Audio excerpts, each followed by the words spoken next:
It started, Dan. Good morning and welcome to the Committee on Professional Responsibility and Conduct. As a reminder, this meeting is being recorded. Under the Bagley Clean Open Meeting Act, remote members of the committee must be visible on camera unless an appearance would be technologically impracticable. And if so, the members should announce the reasons for their non-appearance during the roll call. Remote members must also disclose any individuals aged 18 years or older in the room with them. Karen, can you please take the roll? Yes. Ali, Present. Brown, Present. Shivers. Shivers not present. Guzman. Guzman not present. Joyce. Joyce not present. Mad Watkins. Mad Watkins not present. Mercado. Present. Migliaccio. Present. Mohebi. Present. O'Reilly. Here. Perlman. Perlman not present. Point Dexter. Here. Riley. Present. Okay, thank you. Next on the agenda is the call for public comment. Before we begin public comment, I would like to remind everyone that also under the Bagley-Keene Open Meeting Act, public comments must pertain to items that are on our agenda today or be related to matters that are within the jurisdiction of this agency. Specifically, COPRAC's work includes drafting advisory opinions on ethics, on issues of professional ethics based on questions submitted to the committee or developed by the committee on its own initiative. Drafting fee arbitration advisories, providing guidance to fee arbitrators, administering attorney-client fee disputes, conducting studies and providing advice to the board on professional responsibility, and studying and recommending changes to the rules of professional conduct. The committee sponsors educational and outreach programs. COPRAC does not have authority over attorney discipline matters. During this portion of the meeting, COPRAC members and staff are unable to engage in dialogue or respond directly to commenters. State Bar staff will attempt to call members of the public in the order that they appear in the attendee pool. For those who are participating by Zoom video, you should have a function for virtually raising your hand. It is a hand icon and should appear at the bottom center of your screen. If you wish to address the committee, please click on the hand icon now, and State Bar staff will call on you in the order the hands are raised. For those who are participating by phone, you may virtually raise your hand by pressing *9. That is the star key, then number 9. We will allow 3 minutes for each speaker. The on-screen will begin as soon as you start your comment, and you will be verbally alerted once you have 30 seconds remaining. I'll go in the order the hands are received. Inri, you have 3 minutes to get your public comment. Good morning. My name is Henry, and I'm coming before the board to talk today about the rules of professional conduct and request an analysis specifically for Rule 1.7, which it pertains to conflicts of interest. And one of the reports I would like to see from this body in particular is whether material conflict can and does justify a Rule 1.7 violation if, in fact, somebody is not a direct legal representative of a body, but still holds a high enough position that can directly impact policy, fiduciary responsibility, and to the extent to which the body has ruled on issues such as this that have gone to violate Rule 1.7. And so I'll give an example, right? Say somebody holds a lead position representing a municipal agency, or whether it be representing a nonprofit, maybe it represents another client in a matter. And say there's an intervener who's also one of their lead attorney is also part of that same group in which the individual holds a lead position, like say a board presidency, and whether or not that would constitute a Rule 1.7 violation, and how many times the state bar has actually upheld Rule 1.7 violations or if Rule 1.7, at least as far as the bar is interpreting it to be, constitutes only if somebody is a direct legal counsel of a body, regardless of what position they hold and whether that constitutes a material enough position to hold and uphold a Rule 1.7 violation. I think it is very telling, at least the language of Rule 1.7 as it is for conflict of interest, that plainly it does not require somebody to have be entered on record for legal counsel for an organization, as well as the legal counsel for the other organization, that they are materially directly in conflict with each other. I don't think that's a requirement. And I think Rule 1.7 already spells that out, but I think it would be in this body's interest, in the greater interest of the public as well, to see how many times has the state bar ruled in such situations where somebody, in fact, has violated Rule 1.7, and it's been regardless of whether they've been direct legal counsel for either one or both of the organizations that they materially hold a high enough a level position to constitute that violation. This has been a topic of much heated debate as of late. I've submitted complaints on this matter as well. And I think, frankly, especially in this day and age, when you hold a position that gives you fiduciary responsibility and also gives you direct policy-making power, as well as the ability to Time is up. outright. Please wrap it up. So that's it. I put that before the board, and I thank you for your time. Thank you. Up next is Lori. Lori, please go ahead and give your comments on your public comment.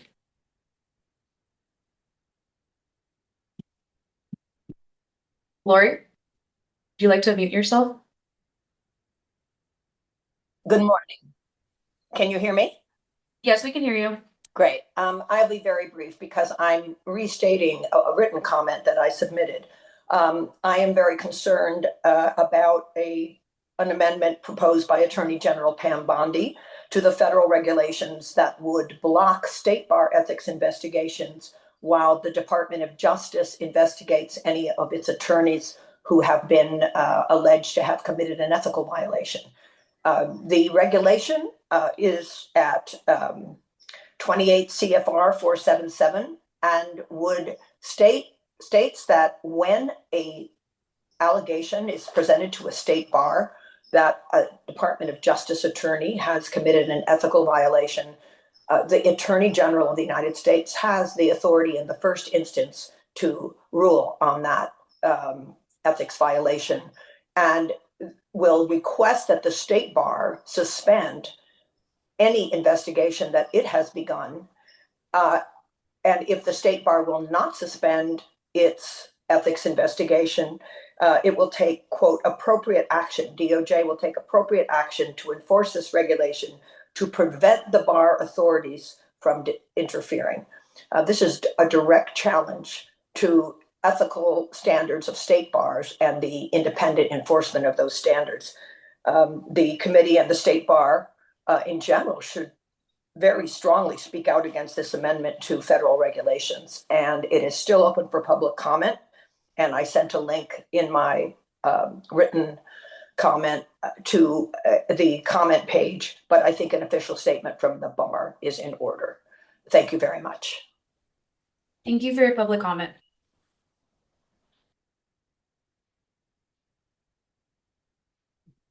Up next is Michael. Michael, please give your public comment. Yes, thank you. Good morning. I am concerned about a Southern District of New York decision memo that was released about a month ago on February 13th, recognizing, of course, that the Southern District of New York is not binding precedent. On California, there was a decision around privilege reached in United States versus Hepner, which related to a non-attorney's use of Claude, a large language model, to prepare information to give to his attorneys. And ultimately, a decision was made that the outputs from Claude were not entitled to either attorney-client or work product doctrine privileges. one of the tenets that Judge Rakoff focused on in making his decision around attorney-client privilege was that the Claude privacy policy contained provisions which allow Anthropic, the provider of Claude, to release to government regulatory bodies client information if requested. And Judge Rakoff focused on that as one of the reasons why attorney-client privilege would not apply, because there was no expectation of confidentiality because of this provision in the privacy policy. Many software as a service contracts contain similar language, which allow a software as a service provider to disclose what would otherwise be considered confidential information to government regulatory bodies or as otherwise legally required, for example, by subpoena. The other focus that Judge Rakoff had was that Claude, you can use inputs and outputs for training. And I think the intent was that those two conditions together, the ability for training and this privacy policy language, are what destroyed the expectation of confidentiality. But that was not expressed. And so this leaves an open question of whether other courts could now find that the provision of this disclosure to government regulatory bodies alone could destroy the expectation of confidentiality and therefore attorney-client privilege, which would apply to nearly every software as a service contract that we as attorneys use, including for Microsoft Outlook, for example, because most Microsoft enterprise contracts contain that government regulatory language. I would love to see an opinion or other communication on the bar's position that it should be at least both prongs, training and privacy language, as requirement for an expectation of confidentiality to not exist. Thank you. Thank you, Michael. Up next is Doug. Go ahead and get your public comment. Thank you. Good morning.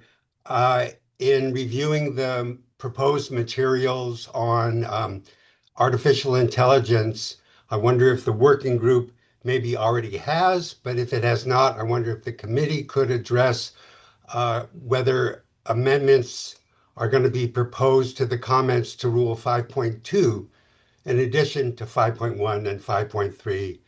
5.2 is referenced in the revised guidance, and I think well referenced, and addresses the duty of subordinate lawyers in the revised guidance, but the comments to 5.2 are not proposed to be changed.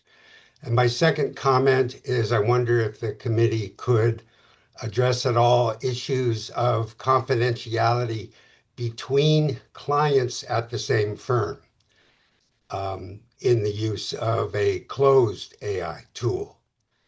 Thank you very much. Thank you for your public comment. Chair, there are no more public comments. Okay, thank you. Next on the agenda is my chair's report. I want to take a moment to thank two of our members who are leaving the committee and to welcome some new members. Novella Coleman has been appointed to the Superior Court and is leaving COPRAC.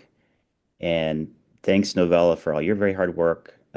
Mary Grace Guzman is also leaving the committee, and we will have some folks coming in to replace her in the new application cycle. But we are separately welcoming Nick Migliaccio, and welcome, Nick.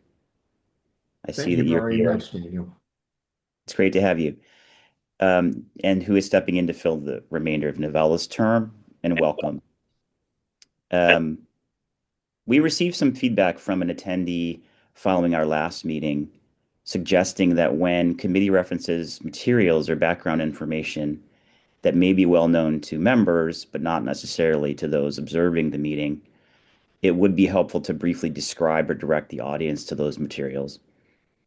It's a helpful suggestion, and going forward, I think that we should try to provide additional context or reference where materials can be found when those issues come up, It's also something to keep in mind that we do have a lot of folks observing the meetings, and they sometimes also look at the recordings of it, which are available online.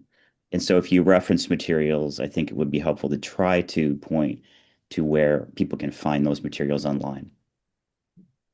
Okay, finally, I want to highlight our ethics symposium, which is next month. Registration is open for that, and it is filling up very quickly, it turns out. Rachel can give us some more details on that in her staff report. So, Rachel. Yes, just real quickly before I hop into my staff report, I believe that we need to approve the minutes from last meeting. Right, okay. Are there any corrections or modifications to the open session minutes?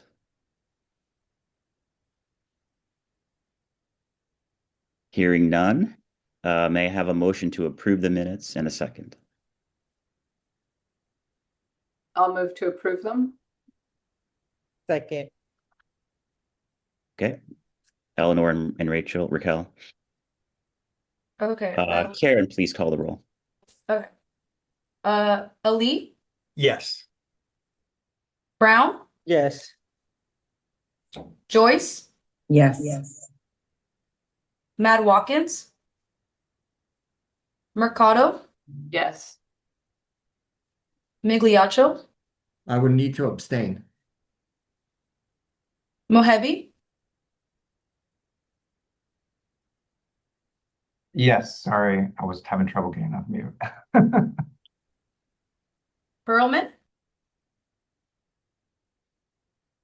Point Dexter, Yes. Riley, Yes. O'Reilly. Yes. With 8 yeses and 1 abstain, the motion carries. Okay, thank you. And Rachel, your staff report. Thank you. Good morning, everybody. I have a lot of things to update the committee on this morning. First of all, I just want to echo Dan's comments, thanking Novella and Mary Grace for their contributions to the committee and welcoming Nick. We're very happy to have you. For anyone that has not yet completed your Form 700, please make sure that you log on and do that. The deadline is the end of this month. If you have any problems or questions along the way, you can reach out to Karen. I know that she's emailed that information out. So please make sure that if you haven't completed those yet, that you do. That is a very strict deadline. So we need to make sure that everyone's Form 700s are completed by the end of March. Regarding committee membership, applications are still open. The application deadline is March 31st. So I just want to remind and encourage people to get the word out and pass that information on to people that may be interested in applying. And I believe at this point with Mary Grace's resignation, we are now up to needing 3 attorney members and 1 public member. And then likewise for leadership positions, that includes vice chair, chair, and advisor. If you are interested in those, you'll also need to submit a statement of interest, also due at the end of this month. So please reach out to either me or Karen if you have any questions about that process. Karen and I have been periodically updating the COPRAC website on the California State Bar website, so please go ahead and check that out. And if anybody on the committee has any recommendations or suggestions of what you'd like to see on there, please feel free to reach out to staff so that we can assist with those updates. I wanted to just give a brief update on the unauthorized practice of law issue. We are still working on finalizing the memo for COPRAC, and we should have that back for the May meeting. So hopefully we can address COPRAC's ability to address UPL issues in May. The 2026 COPRAC work plan was approved by the board executive committee. So we have our work plan for this year approved. And then we currently have one opinion out for public comment that is 21-0003, Ethics of In-House Counsel Business Transactions with Clients. Public comment ends on May 7th. We've received 5 comments so far with pretty mixed results. There were 2 comments in favor, 2 opposed, and 1 that took no position. And then, like Dan mentioned, the symposium is quickly approaching on April 17th, and I will save my comments regarding the symposium until we get to that agenda item. And then our next COPRAC meeting will be May 1st, and that is in person in the LA office. So I'm looking forward to seeing everyone live in person in May. And I think that is it from me for now. Thank you. Okay, thank you, Rachel. We're moving forward into the regular business. Item 4.1 is artificial intelligence. We have some items that we will vote on. These are being presented by Nima. Yes, thank you. Just so I have the cadence here as to how we will do this. I mean, I know this is not a traditional opinion. Is the plan to sort of walk through the as submitted guidelines and kind of do what we did in the special committee, Rachel, or is it just sort of am I to assume that everyone sort of read them already and kind of take it more on a issue by issue basis? Because as the brave members of our committee who went through many hours of intense sessions, given the truncated timeline, will attest this was not an easy process, and there were a lot of a lot of good conversations that we had throughout the discussion. So let me just pause there and see if that. I just want to make sure that because we could conceivably be here for like days going going through all of it, and I just want to make the best use of the committee's time. Yeah, thanks, Nima. We won't be here for days, but what I'd suggest is that you do touch on the different items that are in the agenda and just give sort of a little bit of a brief context for some of those, and then we can have specific questions from committee members if we have them. Okay, great. Give me 1 second. So one thing, what I want to start to do at the top here is kind of just to describe our process and and specifically the timeline under which we worked, and then how we sort of got to where we're ultimately at. So I believe we started the process in, Rachel, you have to remind me, but it was sometime in like December. I guess it was late last year to kind of get everything sort of up and running.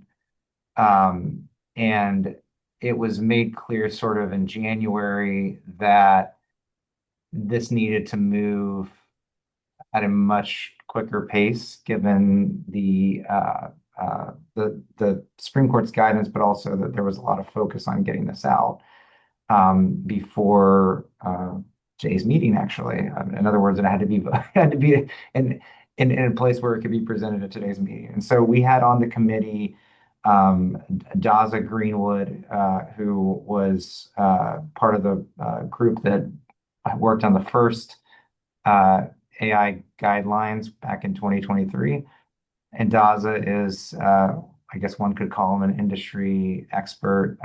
He is involved in Codex at Stanford, but also at MIT, and has a tremendous wealth of knowledge when it comes to the use of these tools in the legal profession and the associated considerations. We also had Dan Rodriguez, who is the former dean, but also current professor at Northwestern University Law School, who is very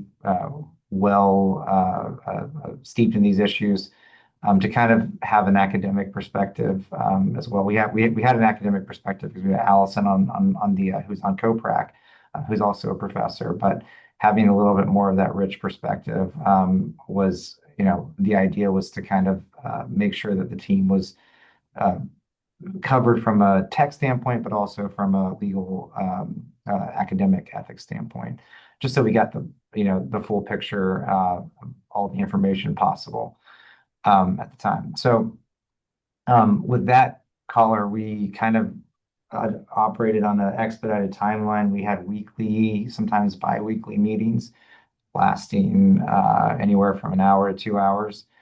And we literally churned, and Rachel and Jake, and the staff, were working sort of closely with us, and it was a lot of work. And we really, really appreciate.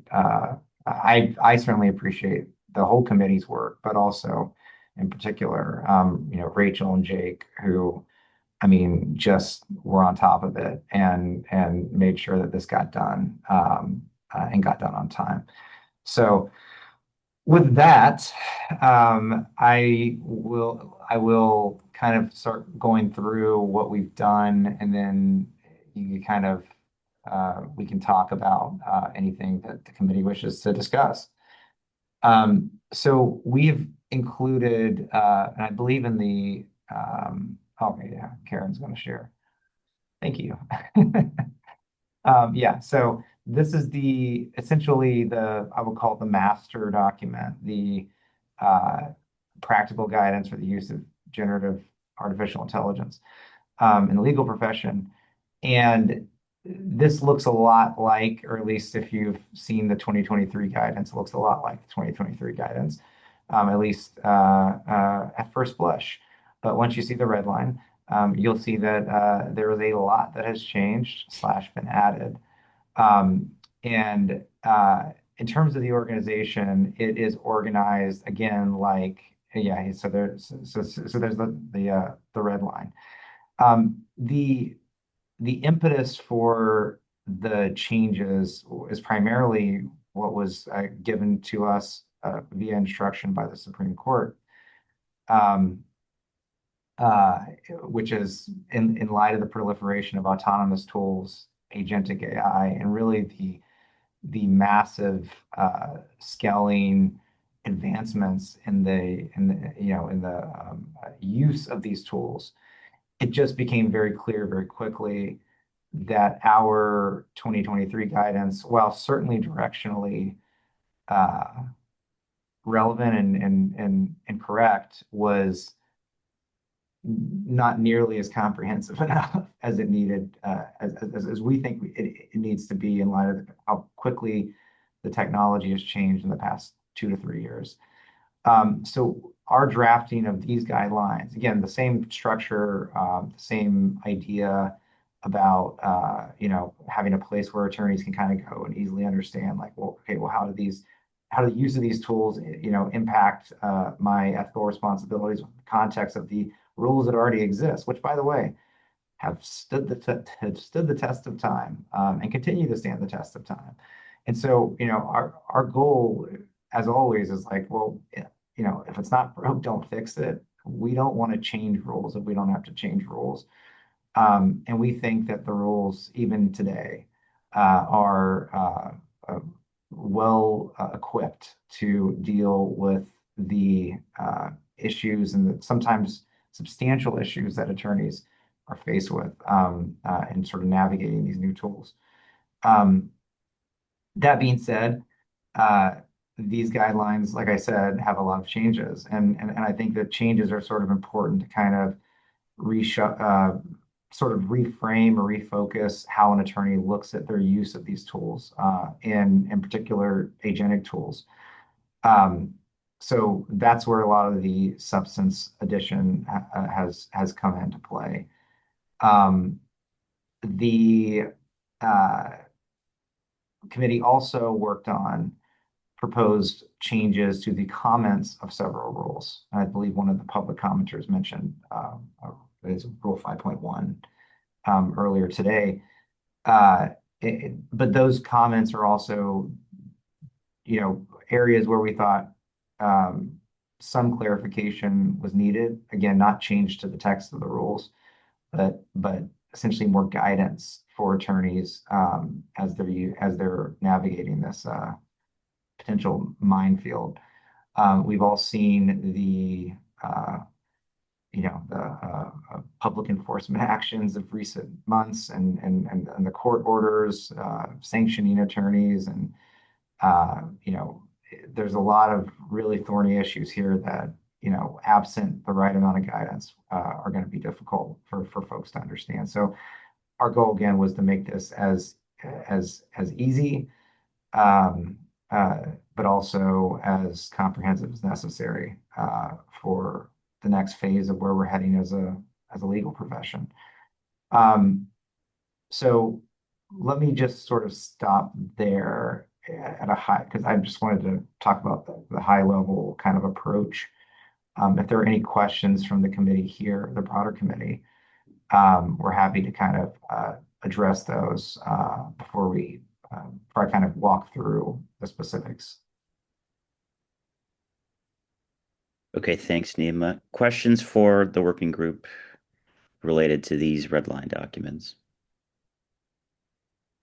Emil.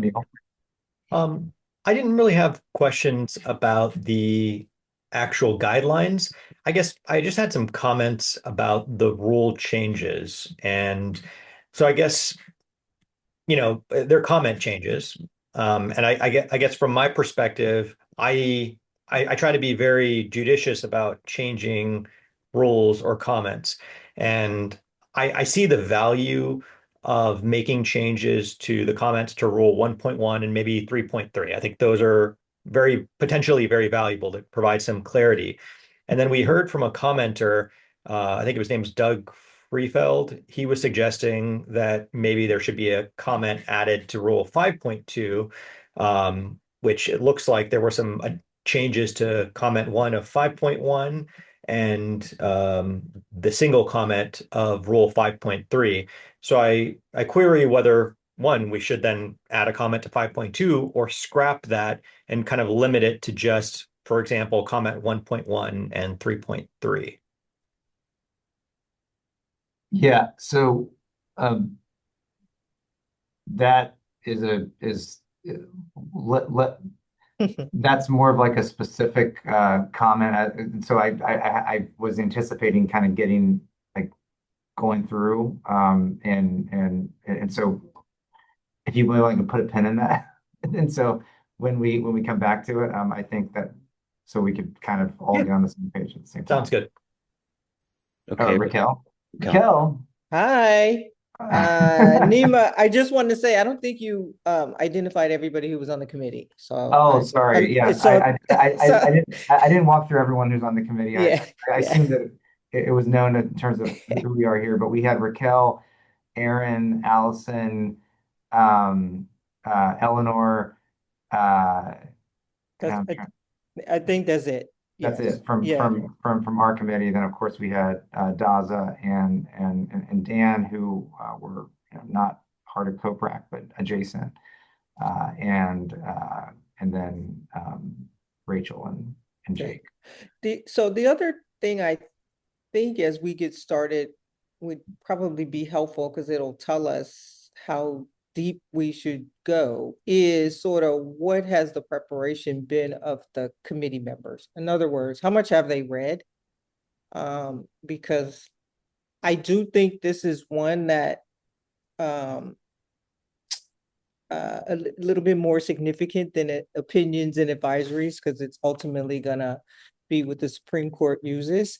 So I think that the people on the committee, the members of the committee should be, it should have as much input and wisdom from the people on this committee as possible. So I just, it is not to show up people and say, hey, I didn't have a chance to read it, but to actually just know where we are so that we don't assume everyone has read it and we're talking at very high level, or assume most people haven't read it and we're down into the tulips. So just where we are as we get started, because I think, as Nima said, there's a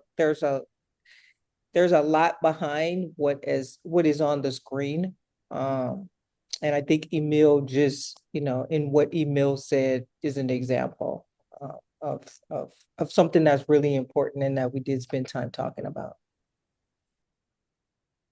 Yeah, thanks, Raquel. I would like to say that we can assume that the members have read this. Whether we all understand it is a separate question, but that's where the comments will come from. But maybe you can address the question that came to my mind when I was reading it, which is just distinguishing this from the previous guidance. It appears that one of the major things that's changed, we're all experiencing it in our daily lives, is agentic AI is now the focus of a lot of the comments. And maybe you can just talk about that as opposed to the previous guidance, which really didn't focus on agentic AI. Sure. So, agentic AI is a form of generative AI.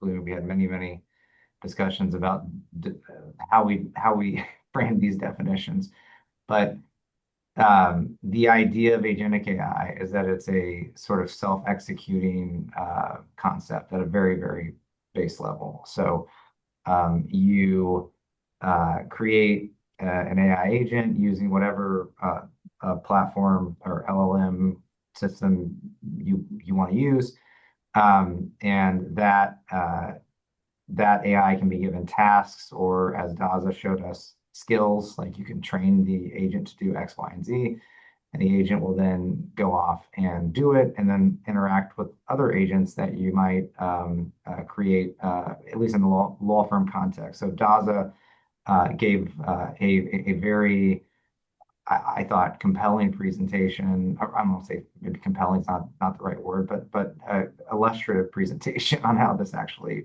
works in real time. And what he did in a very short period of time was create like 4 agents that were associate agent 1, associate 2. I don't remember the other names of the team members, but the idea was like, associate 1 is the team leader. It's codex based, and it's interacting with the chat GPT base, which is codex, which is agent 2. And then you send these agents off and you give them like, a set of 9 different instructions, like research this, check this against, you, agent 1, be the one who checks this against your platform. And then you check your other agents, and like, it's just like multifaceted tasks that can sometimes happen without any further human prompting or intervention. In other words, you wind the agent, and then it goes. You can perhaps built in an opportunity to check in every now and again. Like, okay, well, like I'm going to put opportunity for human oversight at this moment and this moment and this moment at various points. So check back in with me whenever this happens. So it was. As you can kind of tell, I'm giving it a very high level kind of explanation of how it works. But the idea is, you could see scenarios where lawyers could train certain agents for certain work streams, filing documents, pushing briefs out, reviewing documents. Like, there's a lot of different things that one could conceivably envision or imagine how these tools could sort of become operational. And it's far beyond the notion of just sitting in front of a basic chat GPT and then prompting it and then getting some feedback, some output, and then making sure the output's accurate. In some ways, it's compounding, because you're now having the agent go and do perhaps its own prompting, and perhaps so you can see how the prop look like sort of goes down this like matrix level like hole, where the need for human oversight, particularly when we're talking about the lawyer's professional responsibility, when it's your bar license on the line. um, you can see the risk kind of becoming more significant, and exponentially so, perhaps. So that's what the Supreme Court in particular was one of the two things the Supreme Court was very focused on in the letter late in 25 when they asked us to look into this. And so that's why we've spent a lot of time sort of really sort of trying to hone in on the agentic piece. Yeah, thank you. That's really helpful. I think that we have been using an analogy in previous versions of discussing AI that might not any longer be really applicable, but I want to get everybody, the working group's thoughts on this with regard to agentic AI. The analogy we've been thinking of is sort of like something that you might give to an associate or a staff member to do, and then when it comes back, you will review it and you will apply your own judgment to it and supervise and then send it to a court or elsewhere. And obviously, we wouldn't expect a licensee to let AI send stuff. But when you're talking about agentic AI, these products have come out since the Supreme Court requested these guidance. And if given access, it could actually send stuff out without a licensee reviewing it or knowing it, theoretically. Correct. Right. So that's a vastly different world than we're in. So that's one element of it. But the other element is the analogy doesn't seem to work anymore because, when you get something from a licensee who's an associate or somebody who's qualified at your firm, even as a supervisor, you wouldn't necessarily go back and check every citation, shepherdize them yourself. You would rely on their professionalism, their expertise to do it. So the analogy breaks down because if you have AI produce research, some of those cases may not exist, which is not a risk that you would have, hopefully, with another licensee. Even a junior associate wouldn't make up a case. It's something that never happened, right? So you would hope not, right? you would hope. Emil, go ahead. You bring up a really, really good point. And I'll tell you that from my experience on the discipline side, that what you just said is that we might rely on another licensee or a paraprofessional to do site checking. Many bars and courts say, Rule 11, by signing, filing, or later advocating for something, you're doing so on information and belief after an inquiry that's reasonable under the circumstances. And post-generative AI, doesn't matter if it was hallucinated, if it's no longer good law, if the citation is incorrect for whatever reason, doesn't matter that you relied on another junior attorney or a senior attorney. If you are signing it, you're supposed to be looking at it. I don't necessarily 100% agree with that. I understand the spirit of it. But I think that might be something for us to kind of consider, is that that's the way, courts are looking at this and the state bar is looking at this. So it might be just something that colors our lens. Yeah, I know. I mean, this is something that we really dove into. And to your point, I think that there is a reflexive action, particularly by a lot of courts. A lot of judges are angry, rightfully so, with the indiscriminate use of this technology. And there's sort of this like tendency to there's this California Court of Appeal opinion that I think kind of just, encapsulates the principle perfectly. It was like, as an attorney, you have the responsibility to read every single case that is in the brief. Well, what does that mean? Does that mean that I literally have to read, every case, every footnote, every element of the case?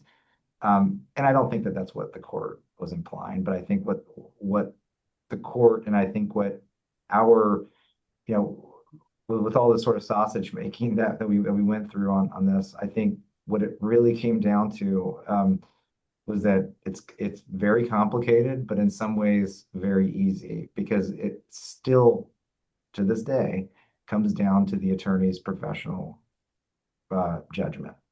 And that is why we had sort of try to frame all of our changes as really an alert to enhance the awareness of that concept, and the need to be mindful of that concept, and perhaps even more mindful in some cases, like when we're using tools like agentic AI. Like, okay, how can you, attorney A, if there are tools that certainly help your client or may facilitate the access to justice for your clients or whatever, like there's a lot of good reasons to use these tools. When you're using those tools for good reasons, how can you ensure that your professional judgment is not being compromised and your ethical obligations aren't being compromised? And that's the kind of core thread throughout all of these changes. Aaron. Yeah, I wanted to comment on this point as well. It looks like, especially because of some of the AI sanction orders that are coming out, it's the court often that has found the problem with respect to the citations that even the opposing side didn't cite check. And that's why sometimes sanctions are being awarded, but no attorney's fees, to the other side. So, I think one of the, recommendations going forward is that, because again, if you're the partner signing the document, does that mean you have to not be able to rely on any of the intervening paraprofessional and, licensee work?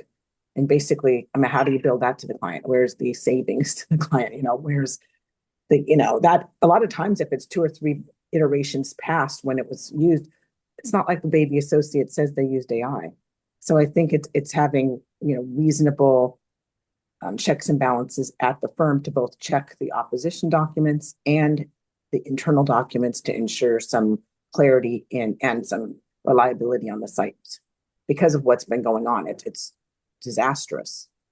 Yeah, I just as a quick aside, and then we'll go to Eleanor, but I agree that when we've all been in supervisory positions over other licensees, I tend to go back and look at the cases myself to see if they say what people say they say, and 2 minds are better than 1, but you're not duplicating efforts completely.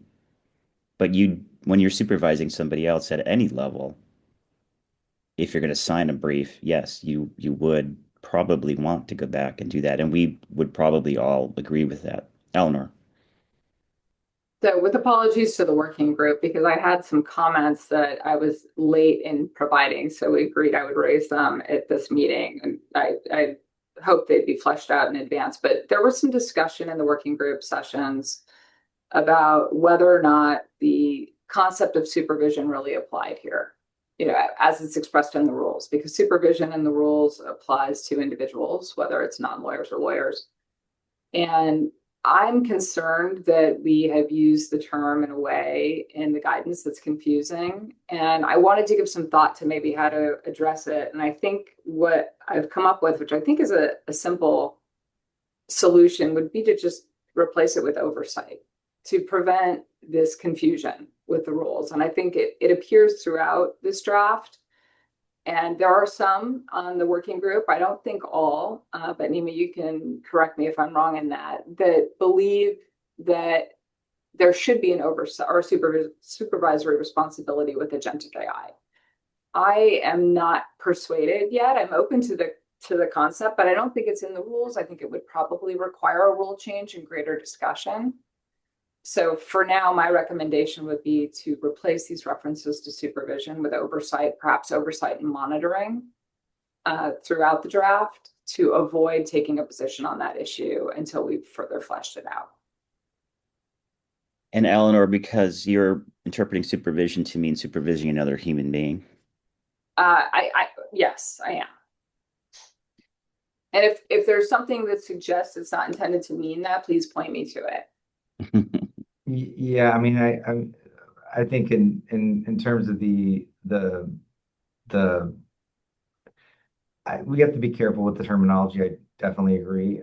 I think when we are talking about the legal right of supervision, I think it's very clear in those guidelines that we're not talking about some sort of separate legal duty to supervise AI. For heaven's sakes, I don't know that anybody, even the people who are, at Anthropic, even understand, for that matter, how the AI really works. We've had I've heard comments where people are like, well, we don't really understand how this works, but it seems to be doing something. So I don't even know how you could establish a duty to supervise AI. And I don't think that we are saying that in these guidelines in any way. Let me point out, you want to point out one or two areas where I think. I'm sorry, let me finish the point. Go ahead. So what I would say is that, sorry, I take Eleanor's point to mean that, or to be implying that, if to the extent we're using the term supervise, if it could be interpreted as a duty to supervise the AI, if that's what we're saying, then I am totally fine with considering specific sections where we can address that, and maybe soften it so it doesn't imply that. But I don't necessarily agree that just saying supervise in general is not, because we do want attorneys to supervise. We want attorneys to supervise other attorneys who are using AI. Right. And I just want to be mindful. I just want to be careful about getting too sort of. I don't want to get buried in semantics and miss a broader point where there are serious issues with the use of this stuff that impact people. But if you want to walk through a few examples, I think maybe that's worth doing right now. Okay, sure. I think it's really primarily the section on agentic AI and the conclusion. There may be one or two other areas where a swap with oversight would be useful. But as I read, if you go to page 2 of the practical guidance under agentic AI, the second paragraph is a good example where we say attorneys must not deploy agentic systems in a manner that allows the system to make substantive legal determinations, communicate legal advice, file pleadings, or otherwise act in a representative capacity without meaningful attorney supervision and review. We're not really talking about other lawyers there or other people there. So those are the types of examples where I think it could confuse folks. Yeah, but so on that one, I have to slightly disagree, just because I think if you soften that language and say without meaningful, I don't know. I feel like supervision, because especially in the context where we're talking about filing pleadings, communicating legal advice, if I just say, well, I'm just gonna, to me, oversight implies I'm just I'm keeping an eye on it. Supervision is sort of an active, it's an active step. And this is my view. I feel like, at least in that context, oversight is softer than I would want to imply. Raquel. Thanks, Eleanor, for bringing your things forward, your thoughts on this subject, which we have been talking about in the working group. I think the language should be the same language as the rule, and the rule is about supervision. So I think once you start deviating and using other words, it deteriorates the connection between the behavior people are supposed to be doing in the rule. So that's just an overall thought.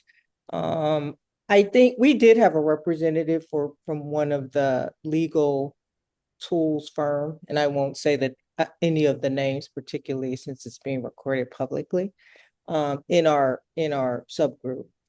And when pressed, and not pressed too hard, but sort of when you get to the second and third level of all of these tools, and specifically agentic AI, they said, there's human in the loop, and that's someone who is overseeing what's going on while this agent is doing its thing. There's human that's in control, which means that anytime you can stop it. And then there is human in the loop, which is at some point you'll look at it and say, okay, we'll go to the next step. And meaning they said you should treat these agents like you would a human person doing this task, which is you shouldn't say, here's the task and never see them again, or say, come back in 6 months. Like, even though this is not what they said, but this is the music behind the words, even though that's what we're selling, even we know that that is not reasonable and that that is not how someone should be using these tools. And so I do think, and we had dialogue in the group, and I think it was Allison, who said she did believe that because the scope of the work didn't include adding new rules, that she does think that we should consider, and we talked about that being perhaps a next step of this group, a rule about supervising non-humans in the field of attorney, which would be tools and agents and all of these things, because they do need to be supervised. So not just the humans who are using them, but also if you're using them autonomously, somebody needs to be supervising this thing that's doing this work. And so I'm not, I feel like I understand, Eleanor, your point, the more and more you've been making it. But I do think, based on where we are with the technology, that connecting it the way we've done to supervision and making it be explicit and not in some way, I feel like I understand what you're saying is oversight, and in some way it could be synonymous, but I think for where we are, we should use supervision. We should still use supervision. So that's sort of my take on what I heard. And again, what I feel like we heard from the people who are developing these tools, that says, it's not wise to just let this thing go autonomously, even though that's what we're selling. It's not at the point where it should do that. Let me go to Eleanor for just a response, and then I'll come to Aaron. Thank you. I appreciate your comments, Raquel. I think in some ways they illustrate my concern about the confusion, because what I'm hearing from Nima, and I think from the committee, is that we're not intending to tie it to supervision.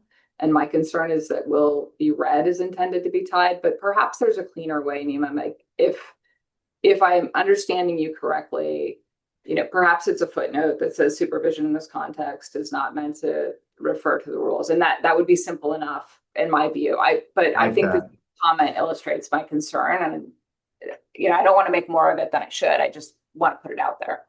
I like that. Actually, I think that is an appropriate. In other words, like, we're not using supervision here as it's capital S supervision, or a term of art supervision. Yeah. Okay, that would address my concern entirely. So thank you. Okay, so somebody maybe can put that language together in real time, possibly, for a footnote. Aaron.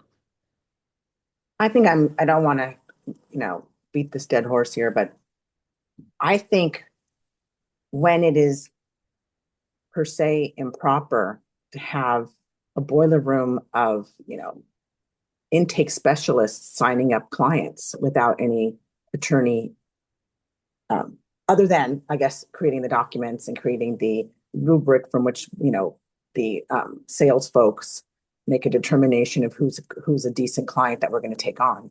That's unauthorized practice of law. That's aiding UPL. If you have a chatbot doing it, it has to be the same. There has to be, some discernible attorney vetting in that process, whatever the workflow you're talking about. Otherwise, you're letting machines, or whatever that is, not machines, because we're not looking at like industrial revolution, but whatever they call them now, practice law, which I think that's what the plan is. But at least for today, we do have some rules of professional conduct that only licensees with, a pulse get to do that. So yes, it can't be, this boiler room of non-attorneys that do great sales work, but not necessarily great legal work. Can't be your paralegal, and it can't be your whatever agentic AI. The lawyer has to be part of the equation that's discernible. And that's why I do think the word supervision makes a lot more sense than oversight. And in another area, which I think is kind of similar situation, lawyers, traditionally forever have had to supervise or have to have responsibility, non-delegable responsibility for their trust accounts. But as of last year, now they have to individually, warrant that the reconciliations being done monthly, they're being done. So it's not just, oh, I have a plan, I have a CPA, they're being done, I see a report. Now they have to actually warrant that they're actually looking monthly. So I think having that level of, not just, oh, I have a plan, I have a process oversight. I'm actively supervising whatever agent is doing whatever workflow that I, unleashed it on. I think that's very important. That is the message that we want to put out. Yeah, I think that the concept is we all probably agree on, which is, to Aaron's framing, that somebody with a pulse is involved in this. And a footnote that suggests that attorney supervision, for example, like the way it's used on page 2, is not intended to imply that agentic AI is a supervisee under the rule, right? Because that's a human being, I think would probably resolve it. And oversight does seem to be slightly looser, which in my mind at least would be, I'm aware, basically. Not so much that I'm actively meaningful supervision and review is quite a high standard. I'm going to drop a proposed footnote into the chat in just a moment so people can consider it. Okay. While Eleanor's, do you have other questions or comments, Eleanor, on other topics that you wanted to talk through? I don't know how we're going to approach this. I had one or two other small nit type comments, but I think those could be, I don't want to take the committee's time if there are more substantive comments. Yeah, I think it would be useful just to have substantive comments along the lines of what we just discussed. So other substantive comments like that. If there are typos or errors, they could be revised. Yeah, I have some very minor comments that I'll send to the group to consider, but they're not substantive, so I don't have anything else substantive. Okay. Other questions from other members?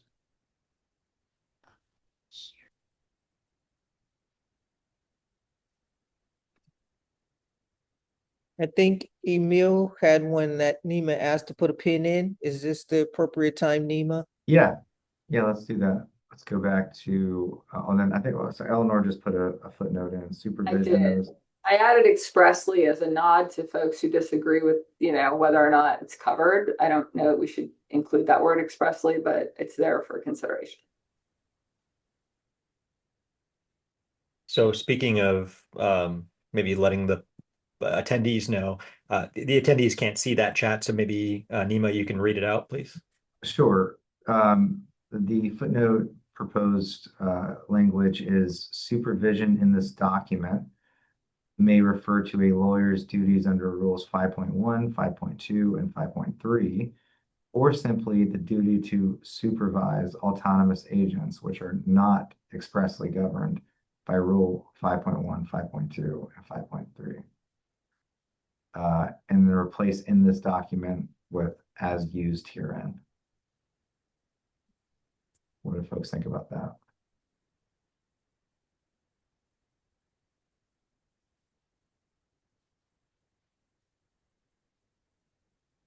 Anybody have any objection to that? Let's look at it that way. Or proposed revisions to it. I think it's a good distinction to make, but I also like the expressly language because there one day might be. It's an open issue, right? Perhaps. Yeah, I appreciate that point of view. Okay. I do think that as written, For me, it causes a little bit of confusion because it's saying that supervision, when we say the word supervision, we're either talking about general supervision or the rules, but it doesn't clarify when we're talking about which, if that makes sense. So if the concern is that we're using the word supervision and we don't want people to think that we are referring to the 5.1, 5.2, 5.3, I'm not sure that that footnote clarifies when we're referring to what. Although having worked with the working group and assist with this, I can say that we were very careful in our language, especially when we were writing up the possible comments to 5.1 and 5.3 to try and address that issue. But I'm not sure if there's a way we can maybe tweak that footnote. Yeah, do you have a suggestion? It was intended to imply that that duty might not apply when you're talking about technology. So, but if that implication is not clear, maybe we can make it more express. Perhaps you could say unless, unless directly specified when we're something like we're using supervision in the general sense, not in relation to 5.1, 5.2, and 5.3.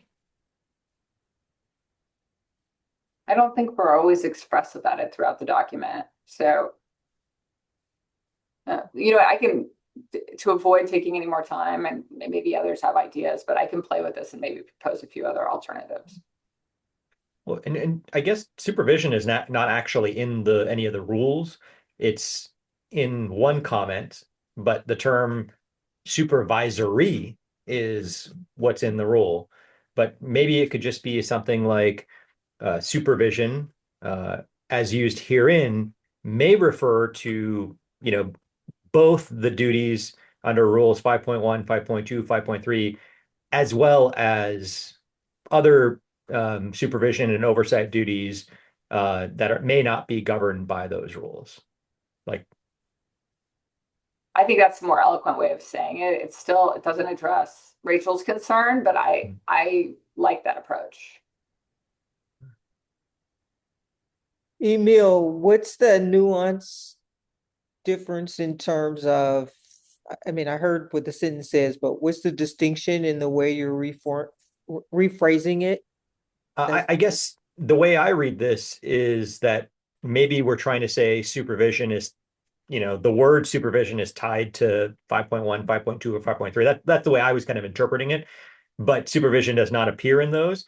Talk about supervisory, and then I think supervision appears in one comment to, I think it's 5.3. So I think we're still getting the same breadth of what we're trying to cover, but we're basically saying supervision includes or may include both the rule supervision and just your general kind of oversight that's not encompassed by the rules.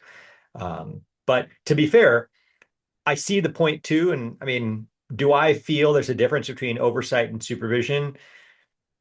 Not particularly. I don't necessarily interpret that. I think that, we might think, oh, supervisor from a HR perspective, I'm your supervisor.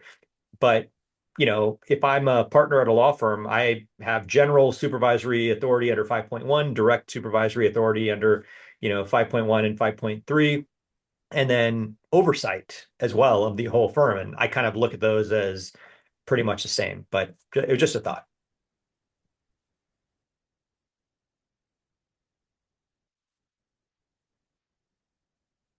I mean, if we're saying there's a duty to supervise technology, and we're agreeing that it doesn't necessarily arise from 5.1, 5.2, or 5.3, maybe we just come out and say it. There's a duty.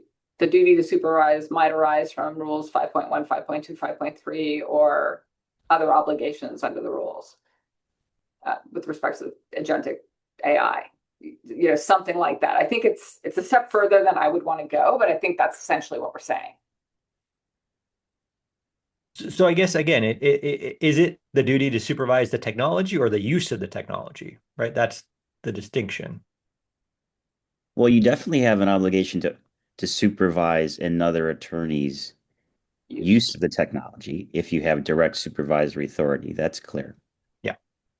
I think the second part is what we're saying here, which is you would distill from other rules that you also have a duty to supervise, not in the 5.1 sense, the technology. Yeah, and that's where I differ, I think, from the majority of the working group, and I would characterize that more as like a duty to competently use it and avoid Right. violations of the rules. But I think the consensus is on the other side of this. So I'm trying to figure out how we use the term in a way that doesn't cause confusion. Or if we're going to take the position there's a duty to supervise technology, that we say it, but we make clear it doesn't arise from 5.1, 5.2, and 5.3. If it helps the committee's discussion, I will just point out, we use the word supervision 4 times in the updated practical guidance. The first is this reference under agentic AI that we just reviewed. We also talk about it in relation to 1.1 in the duty of competence. It also comes up in 1.6 and the duty of confidentiality, and then in our discussion of 5.1, 5.2, and 5.3. I think we use supervise a few times too, like in the conclusion and such, but I'm inclined to go with the simple footnote and maybe leave it vague.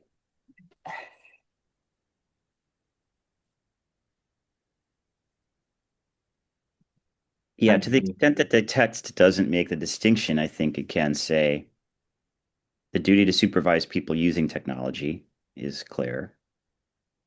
And the duty to supervise the technology itself is also implied from other rules or something. Yeah, well, why don't we just, instead of doing that, why don't we just say the use of the term supervise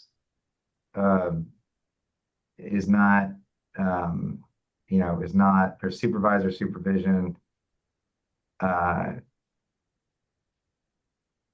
unless otherwise, something like unless otherwise like specified. Just, I mean, it's plain meaning. Like that's essentially what we're trying to say. We're just trying to say like we're not talking about 5.1, 5.2, and 5.3. But we sometimes are. Unless we are. Right, exactly. So like, unless specifically referenced within the context of rules 5.1, 5.2, and 5.3, the term supervise means what the dictionary says it means. Something like that. Which dictionary? Yeah, I mean, they specify. Who uses dictionaries? I put another one out there for consideration. I think Agentic AI is using a dictionary. Well, I mean, right. By the way, Eleanor, the one that you just put in there I like that. Okay. That's the easiest one. That would work for me. I think I was just trying to capture what you were saying there, Nima. So, and I think what it says, just for the record, the use of the terms supervise, supervision, supervisory has its plain meaning unless related to the supervision of a person under 5.1, 5.2, or 5.3. I think that captures the point. I think maybe staff could fine tune that a little bit if they want to, but I do think this captures it. Rachel, does this address what you were saying about how we're using it in the document? Yeah, I like not being this. clear. I like this footnote a lot. And so for a non-attorney member, what is the distinction we're trying to make here in terms of what we're trying to do, which is say, don't let the things just go off on their own and do legal work. I mean, I think that's the net of it. And I think that's what the court is saying. Please say something about this. So I realize you guys are connecting it to the rules, which I'm not as familiar with. So what is adding the first clause to this as a footnote mean, Eleanor, in just plain speak? From my perspective, what it means is that there is a duty for an attorney to supervise the technology, but that duty may not arise from the rules. Rules 5.1, 5.2, or 5.3. Okay. And that's because those rules currently do not speak to technology. That's correct. Okay, thanks.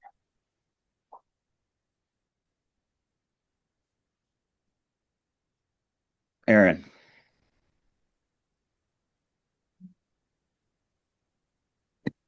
Sorry. I just want to make clear then, I think we are saying that the duty to supervise whatever technology the lawyer decides to employ, while it doesn't emanate from the 5 series of rules of supervision, it's basic duty of competence, rule 1.1.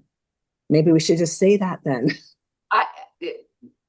Yeah, that would be my preference, but I think there's a lot of disagreement on this, and I can live with this because I think it avoids the confusion that I was concerned about. But I mean, why don't we be really clear, like, hey, we don't need rule 5.4 or another 5 series rule to say if you're going to decide to just use some type of technology. How about like even outside of the AI context? I don't know about you, but I've had multiple clients that have been, the victims of scams with their email, because that's a competence issue nowadays. Maybe at the beginning it wasn't, but now people that are still without encryption sending routing numbers and things, and then guess what? The money goes the wrong place. That's a competence issue.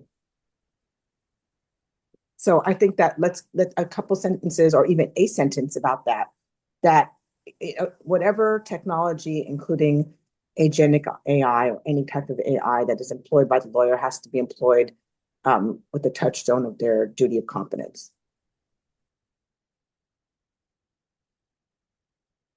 I think we do say that, though. I think so too. Yeah, I was going to say that. Jake. Thanks, Dan. I don't know if I've met everybody in this panel as well, so just to introduce myself, I work with Rachel on the hotline at the State Bar, and also assisted in this AI working group.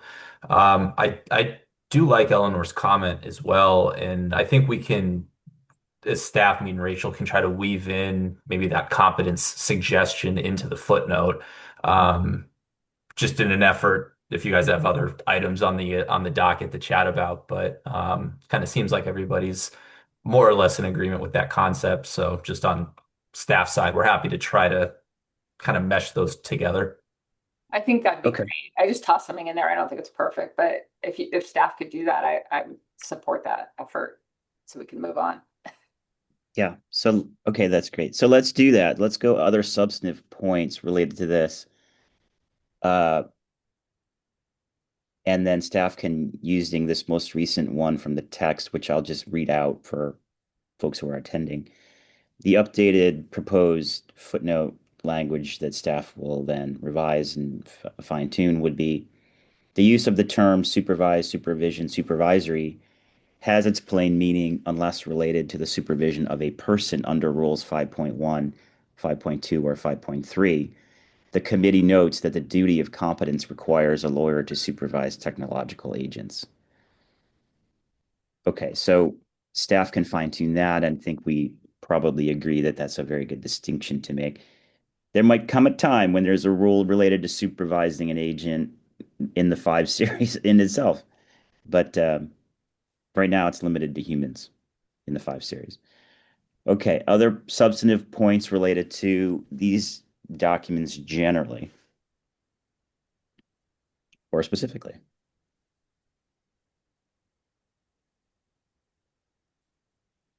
Okay, well, if there are no other comments, I'll come back to Rachel and ask whether we are going to vote this out as revised. Is that what we're doing?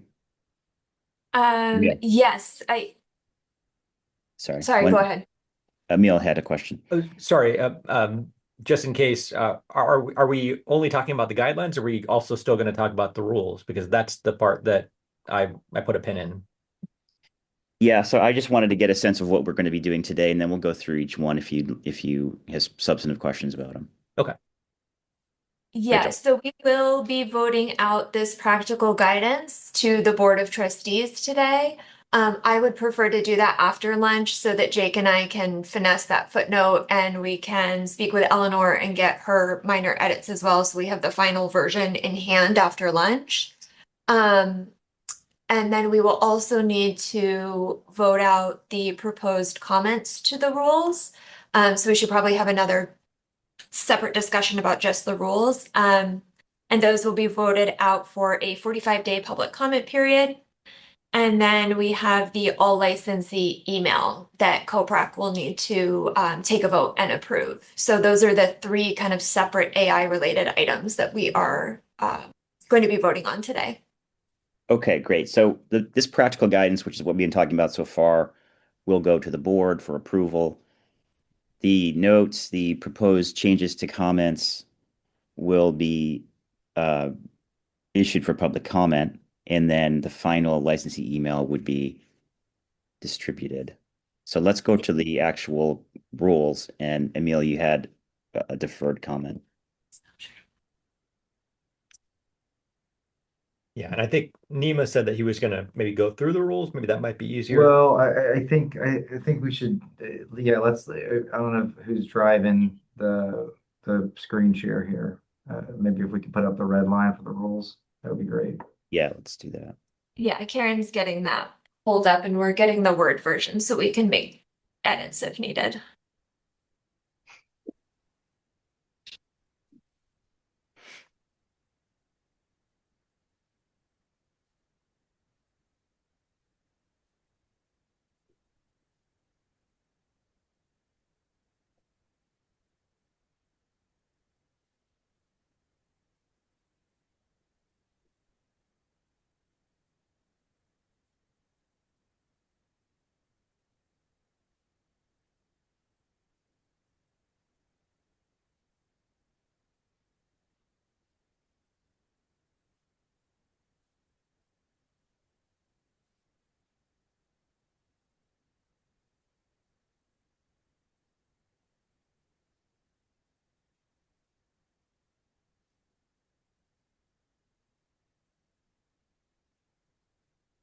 All right. So, I mean, again, the rule additions were not very aggressive, but they just kind of looped in the concepts of AI, agentic AI, throughout. So, unless there's anything specific on any one of them, I think that Emil has one on 5 point, the 5 series. Just a general comment, just because they're similar in type throughout, but the idea was apparently that referencing AI specifically would call people's attention to the fact that these comments apply in this new complex scenario that is AI. Correct. As opposed to not saying anything and having people unclear that the rules apply. I think that's right. I think I mean, to say it bluntly, I think we have to be mindful of the fact that, like, people are looking at these tools and they have to realize that it's important enough that we're calling it out. Yeah. Okay. I agree with that. I tend to agree that it's a big enough development that it should be specifically referenced where applicable. So we can go to Emil's point. Yeah. So actually, maybe we can start here for a second. A couple minor thoughts, not married to the idea, but what about creating a separate comment? So striking the including artificial intelligence, creating a comment 2, which says when using technology, including artificial intelligence, a lawyer must independently review, verify, and exercise professional judgment regarding any output generated by the technology. Period. Because one, you're making it a full comment that's just about AI. And then second, what is the purpose of saying that is used in connection with representing a client? Because my understanding is that if you use AI in a pro se matter, it's still going to be a violation of Rule 1.1. So I guess in connection with representing a client may be too limiting from what I'm understanding. So I guess those are two. Well, the idea in terms of representing the client is like, I have the new integrated version of Claude that I use as a personal AI assistant. And is that going to be subject to the rules of professional conduct just because I'm a lawyer? Yeah, no, that's a fair point. But what do you think about separating the comment out into a second comment versus just merging it into comment one.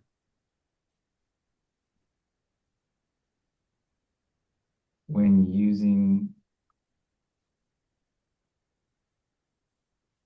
so basically just what you're saying is like added as comment two, everything after when? That is correct. And then get rid of including artificial intelligence, because it would already be stated by the phrase in the second comment. So it already says including artificial intelligence in one, we would strike that and just say comment two, when using technology, including artificial intelligence. So that comment itself would reflect that the bar believes that artificial intelligence is a part of technology. Yeah, I'm fine with that. I don't have any major issues with that.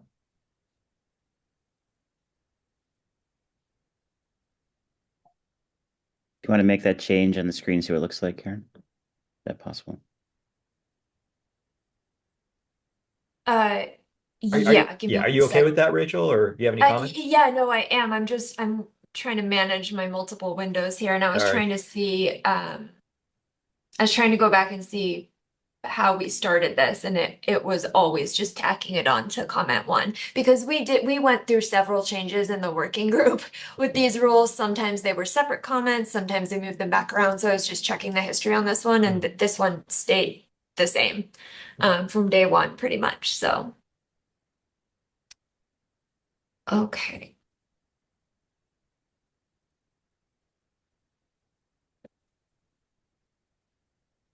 And then you'd want to strike this, correct? That is correct. Okay.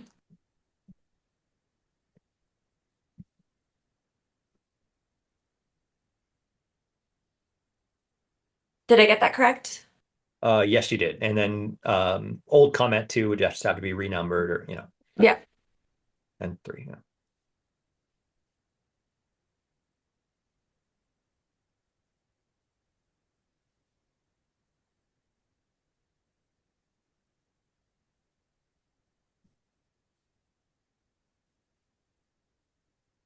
Yep.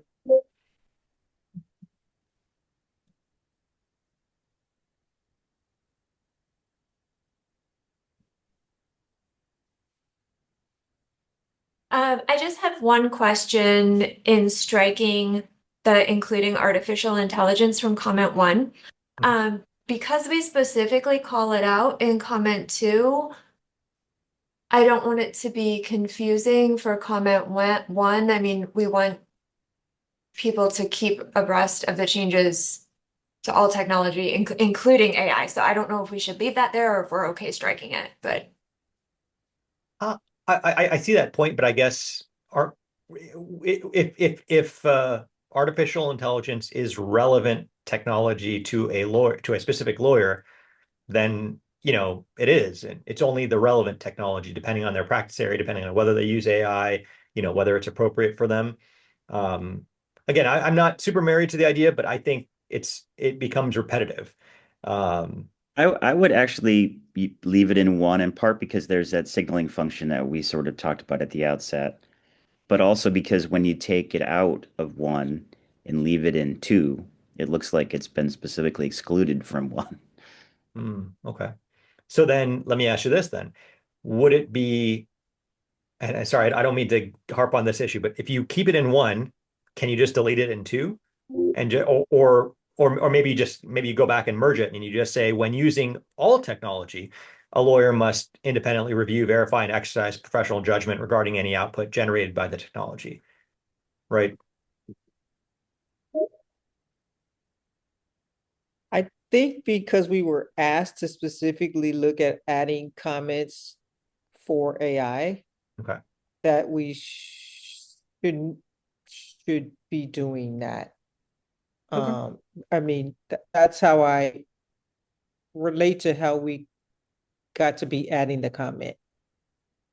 As the Supreme Court said, also look at adding or updating comments related to AI. Okay. Eleanor. I like Emil's initial suggestion of striking it from one and leaving it in two. And the reason I say that, I may be the only one reading it this way, is that the comment in one suggests a broad duty to stay abreast of technology. The comment in two, which is fair, but I think it's missing the language, relevant, or it says relevant technology, including artificial. I guess, would you read that as saying it's not relevant if you're not using it?